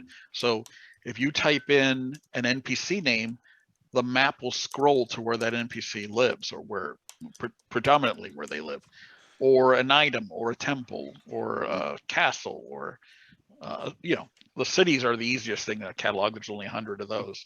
Right. So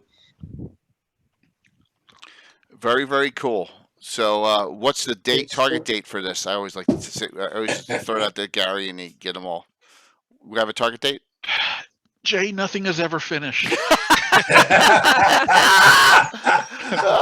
Yes, the mantra of Greyhawk. It's tricky. We're always in beta, but you know what? We'll let you play with it. Okay. Before it's ready. So I hit the second one too. Okay. Okay. Right. So basically, the software that runs Canonfire is really outdated now.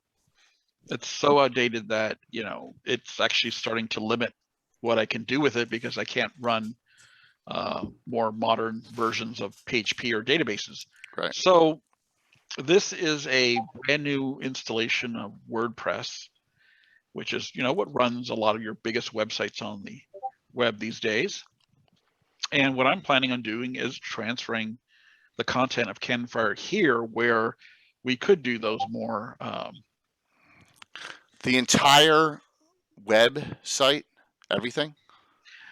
If it's possible, yes. So we're trying to nail down just how. Okay.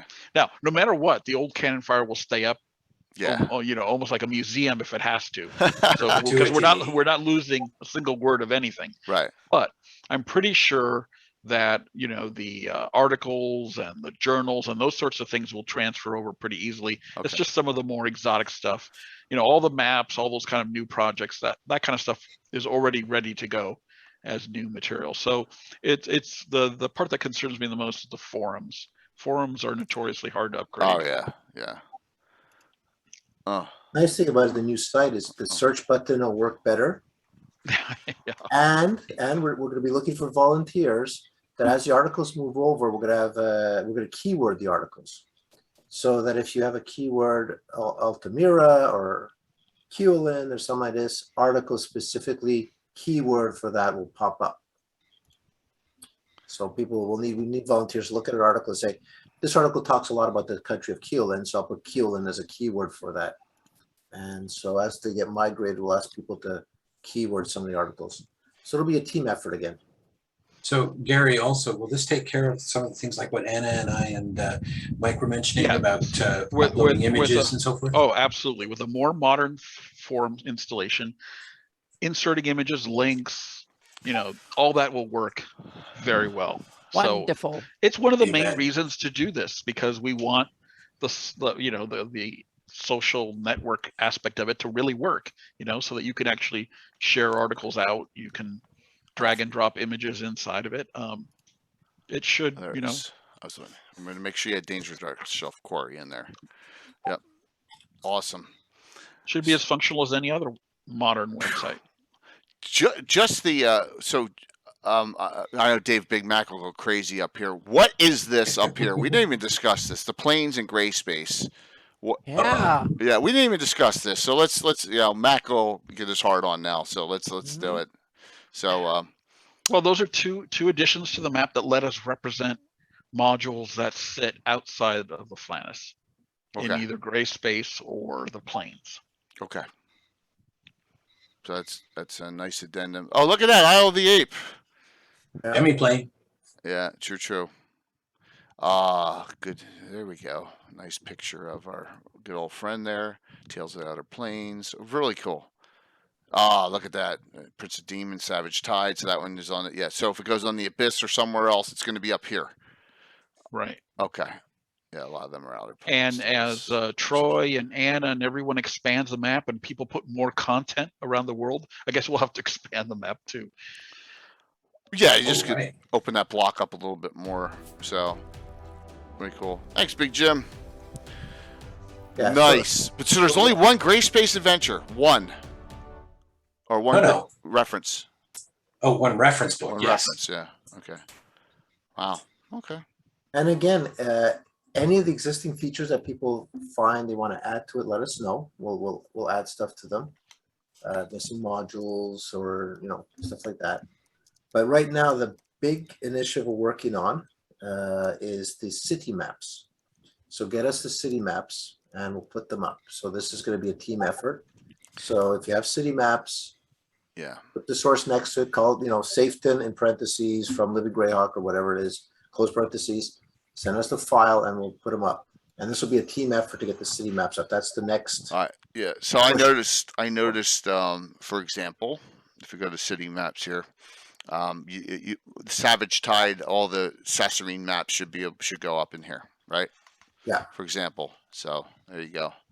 I've been contributing fairly heavily to the city maps, and I've got a practical suggestion for folks. Anybody who's got a Google Drive that has a little bit of space, put your maps on there and share the link with Rich, because he can actually get at the stuff.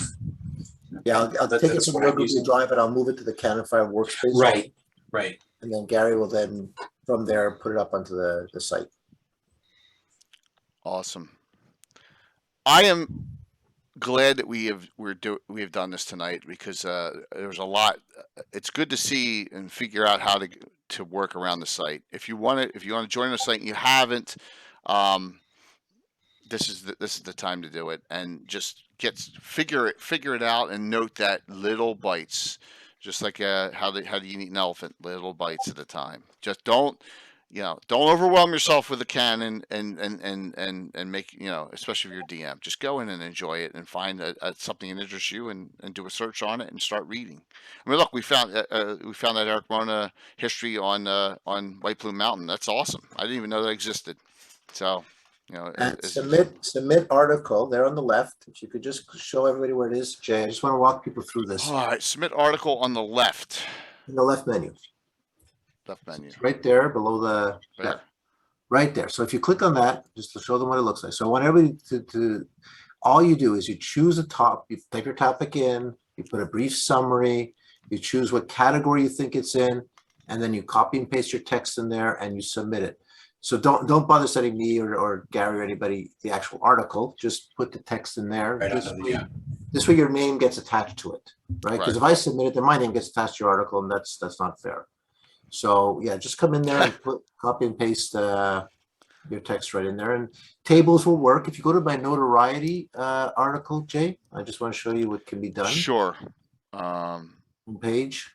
Your homepage, and then it's you got right. It was one of the ones up top. Yeah, notoriety on the left there, one of those. All right. So how do I notoriety right here? Read more. Yeah, just read more. So if you scroll down, you see I copied and pasted tables, so you could copy and paste tables right into your article. So That's new. Okay. Yeah, yeah, it seemed to work. I did it in Word and I copied and pasted directly and it all worked. So What about article formatting? I actually do most of it, and I've had to format manually very slowly. this I copied and pasted straight from my my Word version and it worked nicely. Really? Yeah, so I agree, Braggy. Sometimes it doesn't, sometimes it does. This one worked nicely. So if Okay. you do it in Word, evidently it seems to copy paste fine. But as you can see, Canonfire is not very good at hosting something that might be just pure art or a map. Yeah. You know, I know, I know. Or it's oriented toward, it's or, I tried over the years. I've even complained a few times in emails to Gary back in the day. Or Yeah. heck, if you just want to send us pictures of some minis you painted that represent some NPCs in Greyhawk, Yeah. that's a submission too. Mhm. But yeah, all of that should be improved on the new site. I'm still in shock that Awesome. Anna's post has almost a half of a million views. Oh my gosh. That is insane. Everyone loves maps. Oh yeah. Yep. Wow. Now the views can be a little misleading. Let's be Well, honest. I probably have like 10,000 myself. So Well, because there's also spam bots, right? Spam bots. Right. yeah, And when you have a lot, over like 20 that years one. or 15. Yeah. 20 years of spam bots going, Yeah. 600 words and people replying to it. So That's awesome. Really cool. So what our special guests and Mike and I closing about what's coming up with Canonfire, your thoughts on it. We'll start with Jason. What do you think? Oh, well, I mean, the thing is we've got so many different projects. Like for me, the readings that I'm doing for the Gordon Rogue novels, and now working on the forum index are taking up a lot of time. But like the last couple legends and lore have really inspired me to. I really want to see a castle project. Like Mike had said, there were like 300 listed castles that I referenced, and I'd really love to see a project that showed the castles. But that's mapping projects. I'd like to see that in towns, villages, cities, and castles. So like that's a project that I'd really like to work under. But I've got a couple other things. And again, Ian had talked about the city of Greyhawk, and I'm hoping to work out a simplified system to flesh out the city. That one, not the laborious do every street, but just a project to be able to pull out houses on shops, houses on a quick way. I want every street. I I want every street. That's what I need. I was like, yes. So please do. someone needs to cross-reference. You ready? The Free City Greyhawk box set with the From the Ashes information, with the Expeditions to the Ruins of Greyhawk, with the Living Greyhawk Journal articles, with Malden's submissions all together. with the Gordon Rogue novel. Yeah, I mean that's what you're talking. That is, and then have the Malden map and have the Gygax map up and have them on both. That's 5 years. Is that all? Exactly. That's all. That's all. Yeah. Oh my gosh. That's like the crown jewel of research. It is. Oh my gosh. I don't even know. Yeah. Just me incorporating the Malden map from the Living Greyhawk Journal, has been Herculean, because it's just, it's good, but it's great, but it's not exact to the other maps, and I can see where doing that and having one compilation. I mean, but the good thing is you can do it a little at a time, just like everything else here. So, yeah, with a Google Map Street view, CalStef, I got multiple streets done, on my table. So, two's better than none, right? So, Yeah. Yeah, absolutely. But there may be some 3D programs down the road that we even may be able to incorporate with, like Tailspire. You never know. So, I mean, there's maybe some things that we can And do. lots of cool stuff coming in that direction. Yeah. Lots. Yeah. Lots and lots. Yeah. So, Very cool. How about you there, Brian? What do you think? I've got 3 projects that are probably going to see Canonfire.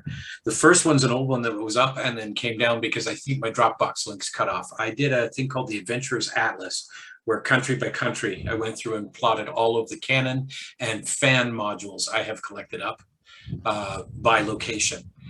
With a quick breakdown on who the author was, where it came from, all that sort of thing. I have the original version of that, which is ready to go back up anytime we get space for it and get it linked. Secondly, I have an update to that, and the maps on that are light years ahead. Anna, you saw my one for Lendor Isle. Yeah, Okay, that's the style where it's going. That's it's so cool. So yeah. Mhm. Okay, and I'm helping out with the cities. What was that? Oh yes, my modules. I need to finish writing my QMG series. I've got 1 up already. 2 is half written. Details the city of Crockport, amongst other things. And then I've got to write 3. So those are what I'm keeping busy with, on top of helping with whatever these guys throw at me. Very cool. Great stuff.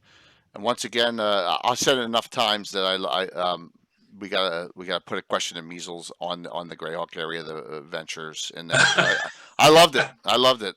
I used it. Like I said, I incorporated it into Expeditions of Ruins of Greyhawk. It worked perfectly. So Great. Yep, definitely. Richard Longitalis. What's up? Well, apart from helping coordinate all this stuff, I've just finished editing some articles for the OJ, so that's good. The new OJ that hasn't come out yet. That's right. I guess the winter version, I think it's The called. last one. And, Yeah, it should be number 36, I think. yeah, it's gonna be number 36. Also, Sorry. that one. Oh, you got it. Nice. I didn't get mine yet. I'm in Canada. You didn't get 30. Oh, I think It's I nice. had 35. He signed it, and signed it on the right side and everything. So that's great. Those who got a paper copy. Yeah, get a little personalized. 35. Yep. Mhm. And going through Discord, helping people out and whatnot, helping Gary try to put everything else together. I'm looking for my next big project. Like, I'm trying to figure out what I want to do next. I'm thinking trade, to be honest, economy and trade of the Flaness. So here, Rich, here's my question back. Hmm. Is the low road complete?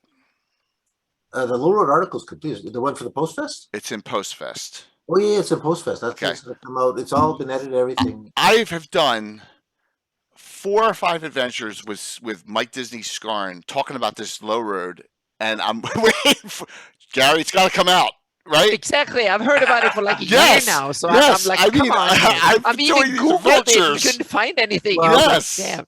To So- be Just- honest, It's just a legend. Yeah. Exactly. Yeah. I'm more excited for this Post Fest to come out for a very simple reason, is that I already have something similar for Okay. the Low Road for a naval travel article ready for the next Post Fest. Okay. Which is going to be what topic next? It's going to be water, naval, underwater. Oh, so what Troy's doing? yeah. So, Okay. Okay. So I have a Okay. big article there. So I'll probably get with somebody who's been in the Navy to help me publish and wrap There you around go. it correctly. But I already have about 5 pages written on that. So I want the next Post Fest to start so I can put that in. Okay. Tying into that, and don't think it'll be out in time, but if it is, the next adventure that they're going to go into this connection supposedly to the Low Road is going to be on Saturday, September 18th, the next Saturday night special. As you know, I go on vacation, so it'll be a week or two when I get back from there. Right now, the sculptor Christine Van Patten will be with Taryn and Mike Disney. I haven't invited any other guests, but we'll figure out that group. But that's Saturday, September 18th. Is it going to be out by then, Gary? I know what the answer is, but yeah, Into the Darkness. We're going to go. That passageway's been opened. The Darrow opened it for them, and then I'm going to send them into the darkness. So we'll see. Sorry. There was one more initiative I wanted to do. And this one, I'm not even sure if anybody cares or not, which is why I've kind of been on the fence of it, is redoing the populations of the different countries of the Flaness. Oh, Human, Yeah. elven, dwarf, gnome, halfling, Yeah. the wild spaces, trying to give a proper density creating larger wild spaces. So maybe I'll work with Anna to say carve out this as a wild space is not part of the country Yeah.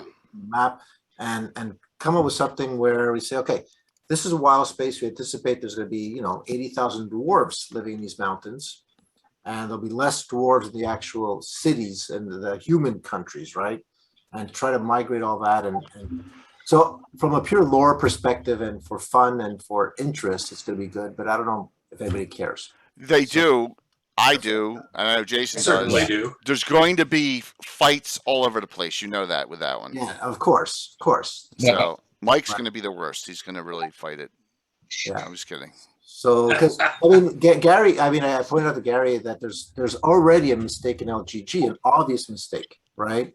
The population of Nyrond and North Kingdom are identical to 7 digits. That's not possible. So obviously, what they did was when they edited this, they copied North Kingdom Roger Moore. as the block, right, as the starting block. Really, they copied it for Nyrond, and they edited it to keep the same format, but they forgot to change the population number. Yeah, that makes And so, so you look at this like, okay. We all and cut and paste and do that, though. We all do that. Population of Alyssa doesn't make sense. It's too small compared to the original Great Kingdom, and Yeah. et cetera, et cetera, et cetera. So it'd be really neat to come up with new population numbers. But it's something I'm thinking about, and maybe Gary and I, when we have 2 minutes, we'll brainstorm and come with a first pass and put it up there, and maybe get a couple other people who are interested to want to throw their 2 cents in, and we'll yell at each other. And again, we get back to this Canonfire stuff where we get lots of hostile discussions, Mhm. and at the end, something comes out that is, close enough for for people to We use. go back to the big screen actually here. Hit the button. Hit the button. There we go. Go back to that. Whoops, went twice. Hit it twice. All right. Hey, that's a great project. That's a fantastic elf birth rate discussions. Oh my gosh. I mean, there could be a So for those of you who want, I have a complete demographics. I have a complete Excel sheet that calculates the population growth of the different races based on their birth rate and their reproductive cycles, and when they first start breeding and when they end the breeding and how many kids they have. And yeah. it's You're- remarkable how You're a sick man. but it's remarkable how, because the orcs get to a maturity at 8 years old and the elves get to maturity around 50 or 60, that there's no way elves could ever keep up with the orcs, just because the orcs have 10 generations in there of just geometric reproduction, one over and over and over, before the elves even get to their first kid. So it's really neat. It's an eye opener for why eventually they run around, kill orcs left, right, and center, and they're still coming, right? Well, and also we gotta, once again, it's sometimes it's a dangerous thing to convert real world statistics over to fantasy settings too, right? Yeah. Because it is a fantasy setting, so some of that just can't be explained, But it's good to have an accurate baseline. One of the big problems has always been Yeah. that the way they did population varied within a product. One editor did one way, another editor did another. So True, like true. the 80 folio, the 83 box set, they had different ways of doing it, and it didn't really reflect accurate populations. Good point. So, Yep. but anything that's done, you can ignore. I mean, that's the whole point. Nothing's written in stone with this. Thanks, Rich. Mike. Yep. This was a good discussion. It was. Learned a lot of history. Learned a ton of Mike was once our correspondent at Gen Con for Canonfire. Yes, I have to thank So, Gary for allowing me to go to Gen Con for free several times. wow. Well, I have a I'm- suggestion. Mike can be your correspondent at GaryCon this year, 2022. He's going. Do they give out credentials? No. Probably not for Canonfire. You never know. Mm, I can ask. I can inquire with Luke. Seriously. So, That would be some hilariously fun. we know Anna is going, Alyssa's going, Faden, Mike, and myself. So from the community. So we'll see who else it will be. going, as long as everything stays, crazy, doesn't go nuts.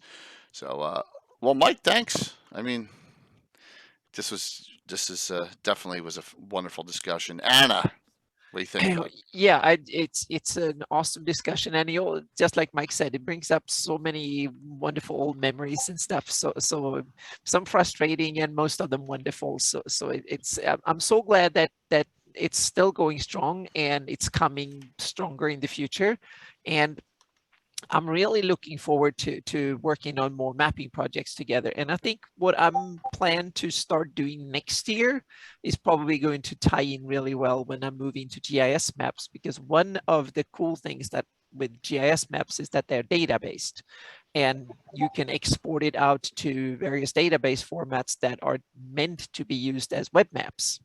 So that means that we can do a lot of cool features that I can get the data and create the data, and then simply have the data in a server somewhere, and sites like Canonfire, and you can have special data sets and stuff, and we can kind of simply have that database on the server and deliver graphical or like geographical information as needed, so to speak. And you can style it different for different purposes and stuff like that. So it can be a lot of cool things. You can tag things, you can do calculations on it and all sorts of stuff. So it's kind of cool. You can imagine, for instance, you can see how many square miles a certain area is, and all sorts of stuff. You can get like what we've been after, and I did a little bit with the distance between cities and stuff. You can calculate road lengths, and all sorts of stuff will come automatically. Basically, you can get all sorts of data out of it, and I think a lot of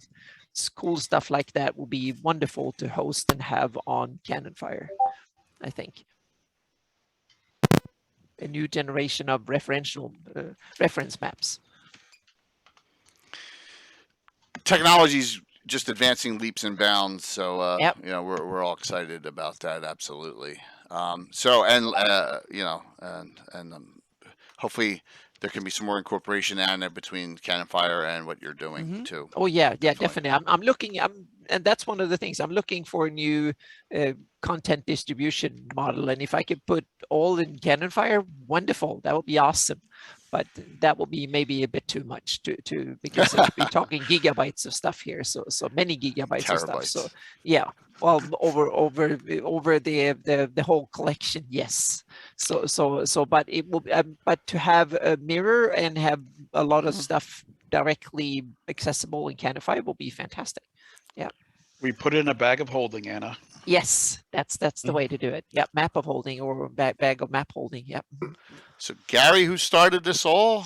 Gary, you want to do a final comment here? Well, I mean, I think it's fair to say that we're in some kind of a resurgence, and let's see if we can keep it going. Can we last another 20 years? I hope so. I think the content can. I don't know if the people can. But it does make me think. One of the things I think I should do in the near future is probably give Mike and Anna, escrow access to this website in case something happens to me. They are probably the most reasonable of fans that I know, who would probably do a good job of taking care of things if. They used to have admin access, but I forgot. Oh, but I mean, you'd have to have admin access for the ISP in order to. Yeah, we have to look Right, into right. Safeguard everything. Yeah, we need to make we have to have redundant contingency plans. No way, man, you gotta do a Willy Wonka style search. Yeah, but just make sure to update that credit card. Yeah. But yeah, maybe we could survive another 20 years, and that'd be awesome.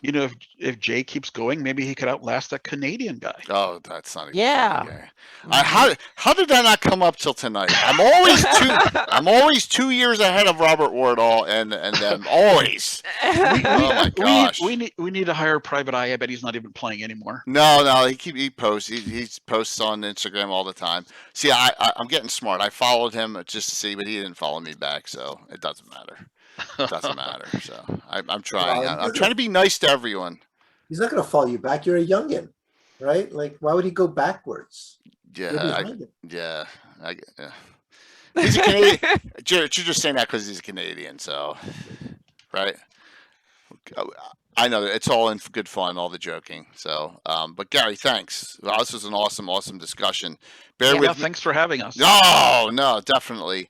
As everyone knows, there is no Legends of Lore next Wednesday. I'm getting a well-deserved vacation here, but bear with me 1 second. I want to go over a couple things that are going on in the community, and let me just use this. Please note the following: my last stream for the next week and a half is tomorrow night. Is that popping up? There it goes. Adventure 923, the next patrol. So it's a one-shotter. With the Bloodied Brethren first Yearlook Pathfinders, and they go down to this. They go down to the outpost number 2 of the Order of Yearlook and are asked a task. So there you go. So you may have seen some of the pictures around, and it's going to be a fun one to start off. And then I showed this. The next big thing I've scheduled pre-Greyhawk Con is September 18th. Where we have Christine Van Patten, Mike Disney, and Taryn on already, and we'll get a couple other special guests into that group. And that'll be the next one going into the Long Road Underdark. Now, Greyhawk Con. I want to, if you could, this is cool that you have this right here. I press this button and we go to Greyhawk Con. I want to bear with me like 3 to 5 minutes. I want to go over some of the events. Because I'm going to be off for a week, and I'm not going to be able to do this. I don't have any other talk shows between now and me coming back, and I don't want to wait those 2 weeks. So we have like 65 events in here. If there's a get next to it, and it's not a seminar event, okay, because seminar events are never going to sell out because of the way they're set on Twitch. They're just there so you can fill the spot on your schedule. These adventures are not filled, the ones with the gets on them. So I want to note some of these, especially. You have there's a lot of signups. We're way ahead of signups that we had last year. Like I said, it's $5 to register on the site. It's just to cover expenses, and there are some really fantastic adventures. Some that I want to highlight. Matt Robertson's A Conspiracy of Ravens is still not filled. It's only got 2 signups. I really want to give a shout out to our Min and the Europeans. So if we come down here to Zavad Part 1, which is Carlos Lysing's Great Adventure. This is late night, right? This is from New Zealand. This is Central Time on here, Friday 11 p.m. He doesn't have any signups for either adventure yet. So if you're a late night person, you may want to give it a shot here, because let me see. Let me just check the second one. Yeah, or Zavad Part 2. Yeah, he does not have a single sign up yet for either. I think that's a little disappointing. I'd love to see some people. Also, Orinir's Adventure, which is in the middle of the night, as middle of the night as you can get. 3 a.m. Central Time, because he's in Belgium, so it's a 7-hour difference. He's got 1 sign up for it. So if you know, like Rethix, if you're on, if Skagith, you guys, this is perfect time for you guys. You want to jump into this adventure. That would be awesome, Began. Thank you so very much. This would be the perfect time to do that. Get into these games. Some other, there's a lot of other great content on here. Daniel Boggs' Throne of the Gods. He just changed the description in here. He doesn't have any signups for his event as well. I'd love to see some people come in and sign up for this event here as well. It's going to be a Zoom one. There's a lot of stuff that's not streamed. Everyone's cool here, so no one's looking to hammer anyone. If you're a novice, you think it doesn't matter. Just check out the content on here. Amy Crittenden's The Fountain, no signups. Amy just put them in late, but there still is spots here. Echoes of a Dark Past. This is I can't believe William Henry Dvorak's has got 1 sign up for his adventure, and you know how good Will is as a DM. So another one I'd love to see some people hop in on. Any comments from anyone here about Greyhawk Con and what's going on in the group? I just want to say that the DMs were fabulous last year. Yep. And it's really enjoyable. It was so good that they got me playing in a Bacloony game. Ah, That's how yes. good they were. Yes. I played a dwarf. Come on, I'm not gonna play a Bacloony, but it You're is a Bacloony. Backloonish dwarf Yeah, no. It's not a Bacloony dwarf. culture. And here's a good thing.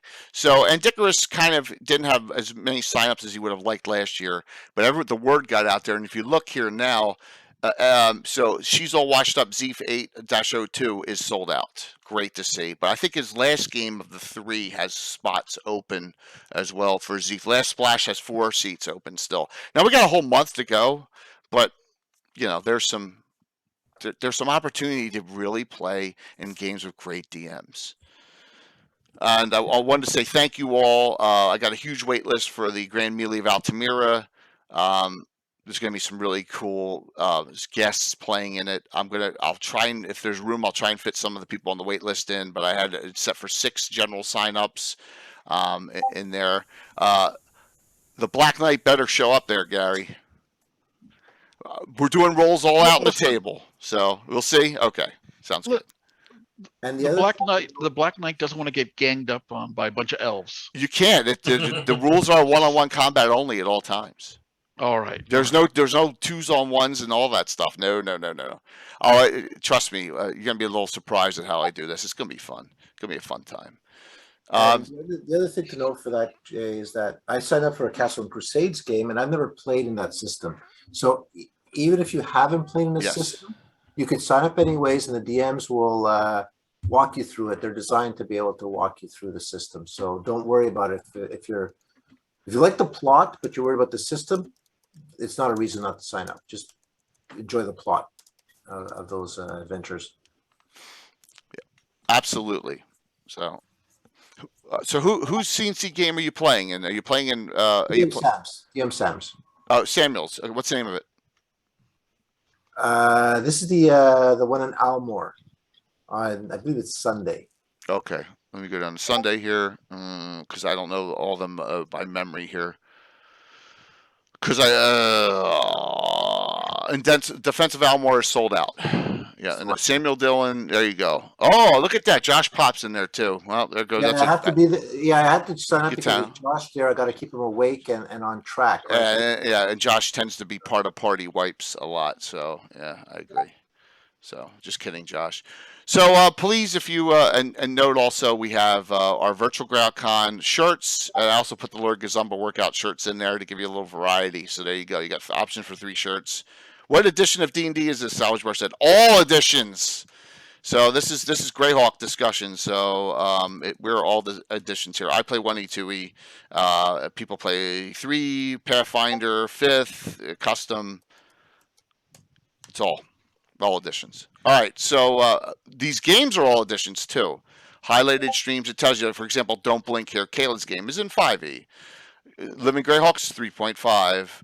Alan Grohe, Treachery, and El High Sinlu will be first edition. There's Castles and Crusades in here. There's Pathfinder in here, right? Because there's Rich, are you DMing? No, I'm not DMing, but is Amy running a hero system? I don't know if one of her 2 games is hero system or not. It may be. It may be. There's games of every edition. You just need to look through them and check. So, say, for example, let's go to something here. We'll go to On the Road to Saltmarsh. Click on this. On the Road to Saltmarsh, Dwayne Hewitt. This is Prometheus, right? He's got 2 signups left. Come down here. Rule set 1E, 2E. There you go. So you know what game set that one is in. That's all you need to do, and just check each event out, and then go to the game set, rule set, and it'll tell you what rule set it's being played in. If it doesn't say it in the main sign up. So there is one thing, Jay, that some of these are going to be streamed live, right? So it says Twitch. These are all Twitch. It says Twitch over here. So you have to know that if you're on some of those, you're going to be filmed. But most of them are sold out completely. Yeah, already. but you can, right? Yeah. Most of the this one's not. Better Left Buried has 4, but I think this is an after fact one, and that's Roberts. There you go, Roberts. This one, Robert, is in Castles and Crusades. It's Theater of the Mind. This is Phantom streaming his game there, and there you go. There's signups for that, and it'll be in Castles and Crusades, which is really cool. So there you go, Troller Games one. So no problem there, no problem. Pat, you can run Greyhawk and Savage Worlds. Run in whatever system you want. We're all we all system does not matter. It's the actual content. We run different systems inside the same game. Yeah. Can I be a 1E player in a 5th edition game? That will be kind of fun. Yeah. Bring your character from, and then we Yeah, Swords of Wizardry work great too. Yeah, because it will be kind of fun to yeah. take all the different flavors of D&D and Pathfinder and a couple of others, and team up and bring your character and we run, so to speak. Yeah. DM just changed the. That will be kind of hilarious just to see how it turned out. So if you're interested, you go to the buy badges, you click on this buy badge, and it'll be $5 plus $1, like 13 service fee. There, you need a credit card. They don't take PayPal for some bizarre reason. And then from there, you can get tickets, and you just got to check out the tickets. There's no other cost beyond that $5, and that's it. Unless you want to buy merchandise, but it's simple as that. And if you want to submit events too, you can still submit events. I think that's enough of me babbling tonight. I'll just click up that link. Why don't we do the giveaways? Everyone sound good? Yeah, can I just mention one thing? Please. Since you're going on vacation next week, on Friday, I'm going to put in some extra live mapping sessions on YouTube, since it will be less streams and stuff. So on Friday, and I plan to do it next Monday as well. But at least on Friday, I will do at 6:00 p.m. on my YouTube channel, so I can pop the links in here too. Yeah, please do. And Maddie is, I'm sorry. Maddie's just posted that the Grey Talk on Monday will be with me. So my episode comes up on Greycast, and Maddie's linked it. Thank you. I completely forgot. Really appreciate you linking that. All right. Giveaway time. If you haven't signed up, please do. It's 2 $25 gift certificates from Troller Games. We'll do 2 winners. I'll get them out to you tonight, because I want to make sure everything is all free and clear by the time I depart for the shore Friday evening. So, all right, going to close it out. Here we go. Pat. Oh, wait. All right, so they both went out. Do them again, Pat and Cathay. Pat 66 and Cathay. Do them again. I reopened it. I did it again. I opened it back up. Try it again if you haven't gone in. Let me just check and see if you're in here. Go ahead. Pat 66 and Cathay, please go ahead one more time. Pat 66 and do it again. Pat 66 and Cathay. I reopened it. It didn't go through on you guys. All right, there you go, Cathay. Pat 66. Go ahead. Do it again. Do it again. It'll do it now. Exclamation drawing. I reopened it. Yep. I want to make sure everyone gets in. Go ahead. Bum, bum, bum, bum, bum, bum, bum, bum. There you go. Awesome.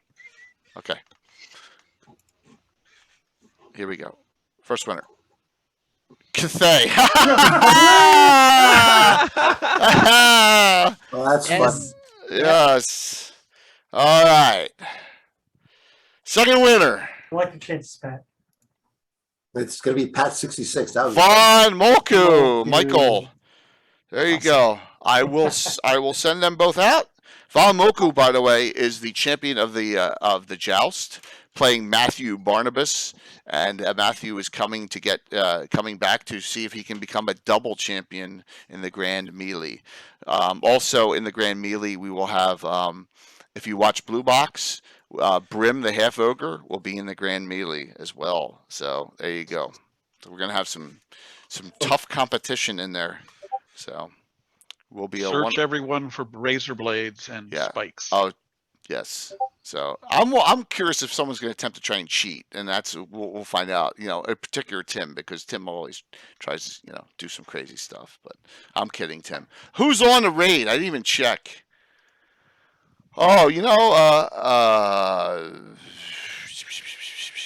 okay. I got someone.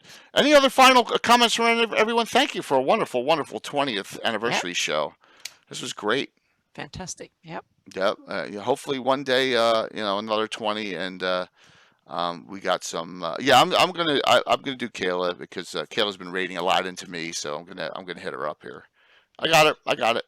She's working on her virtual GrowCon prep, so we're gonna head over there. So see everyone tomorrow night. One more stream, and then I'm off through Labor Day. So deep breath here. All right. Everyone have a good one. I hit the right button. All right, let me set up the raid. Please sit tight. Go in and say hi if you got a bolt, no problem. But run.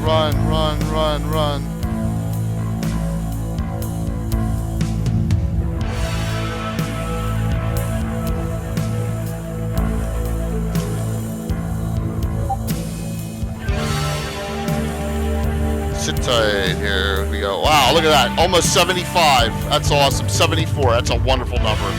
5, 4, 3, 2, 1. We'll see you all tomorrow night. Have a good one. Just make sure this went in.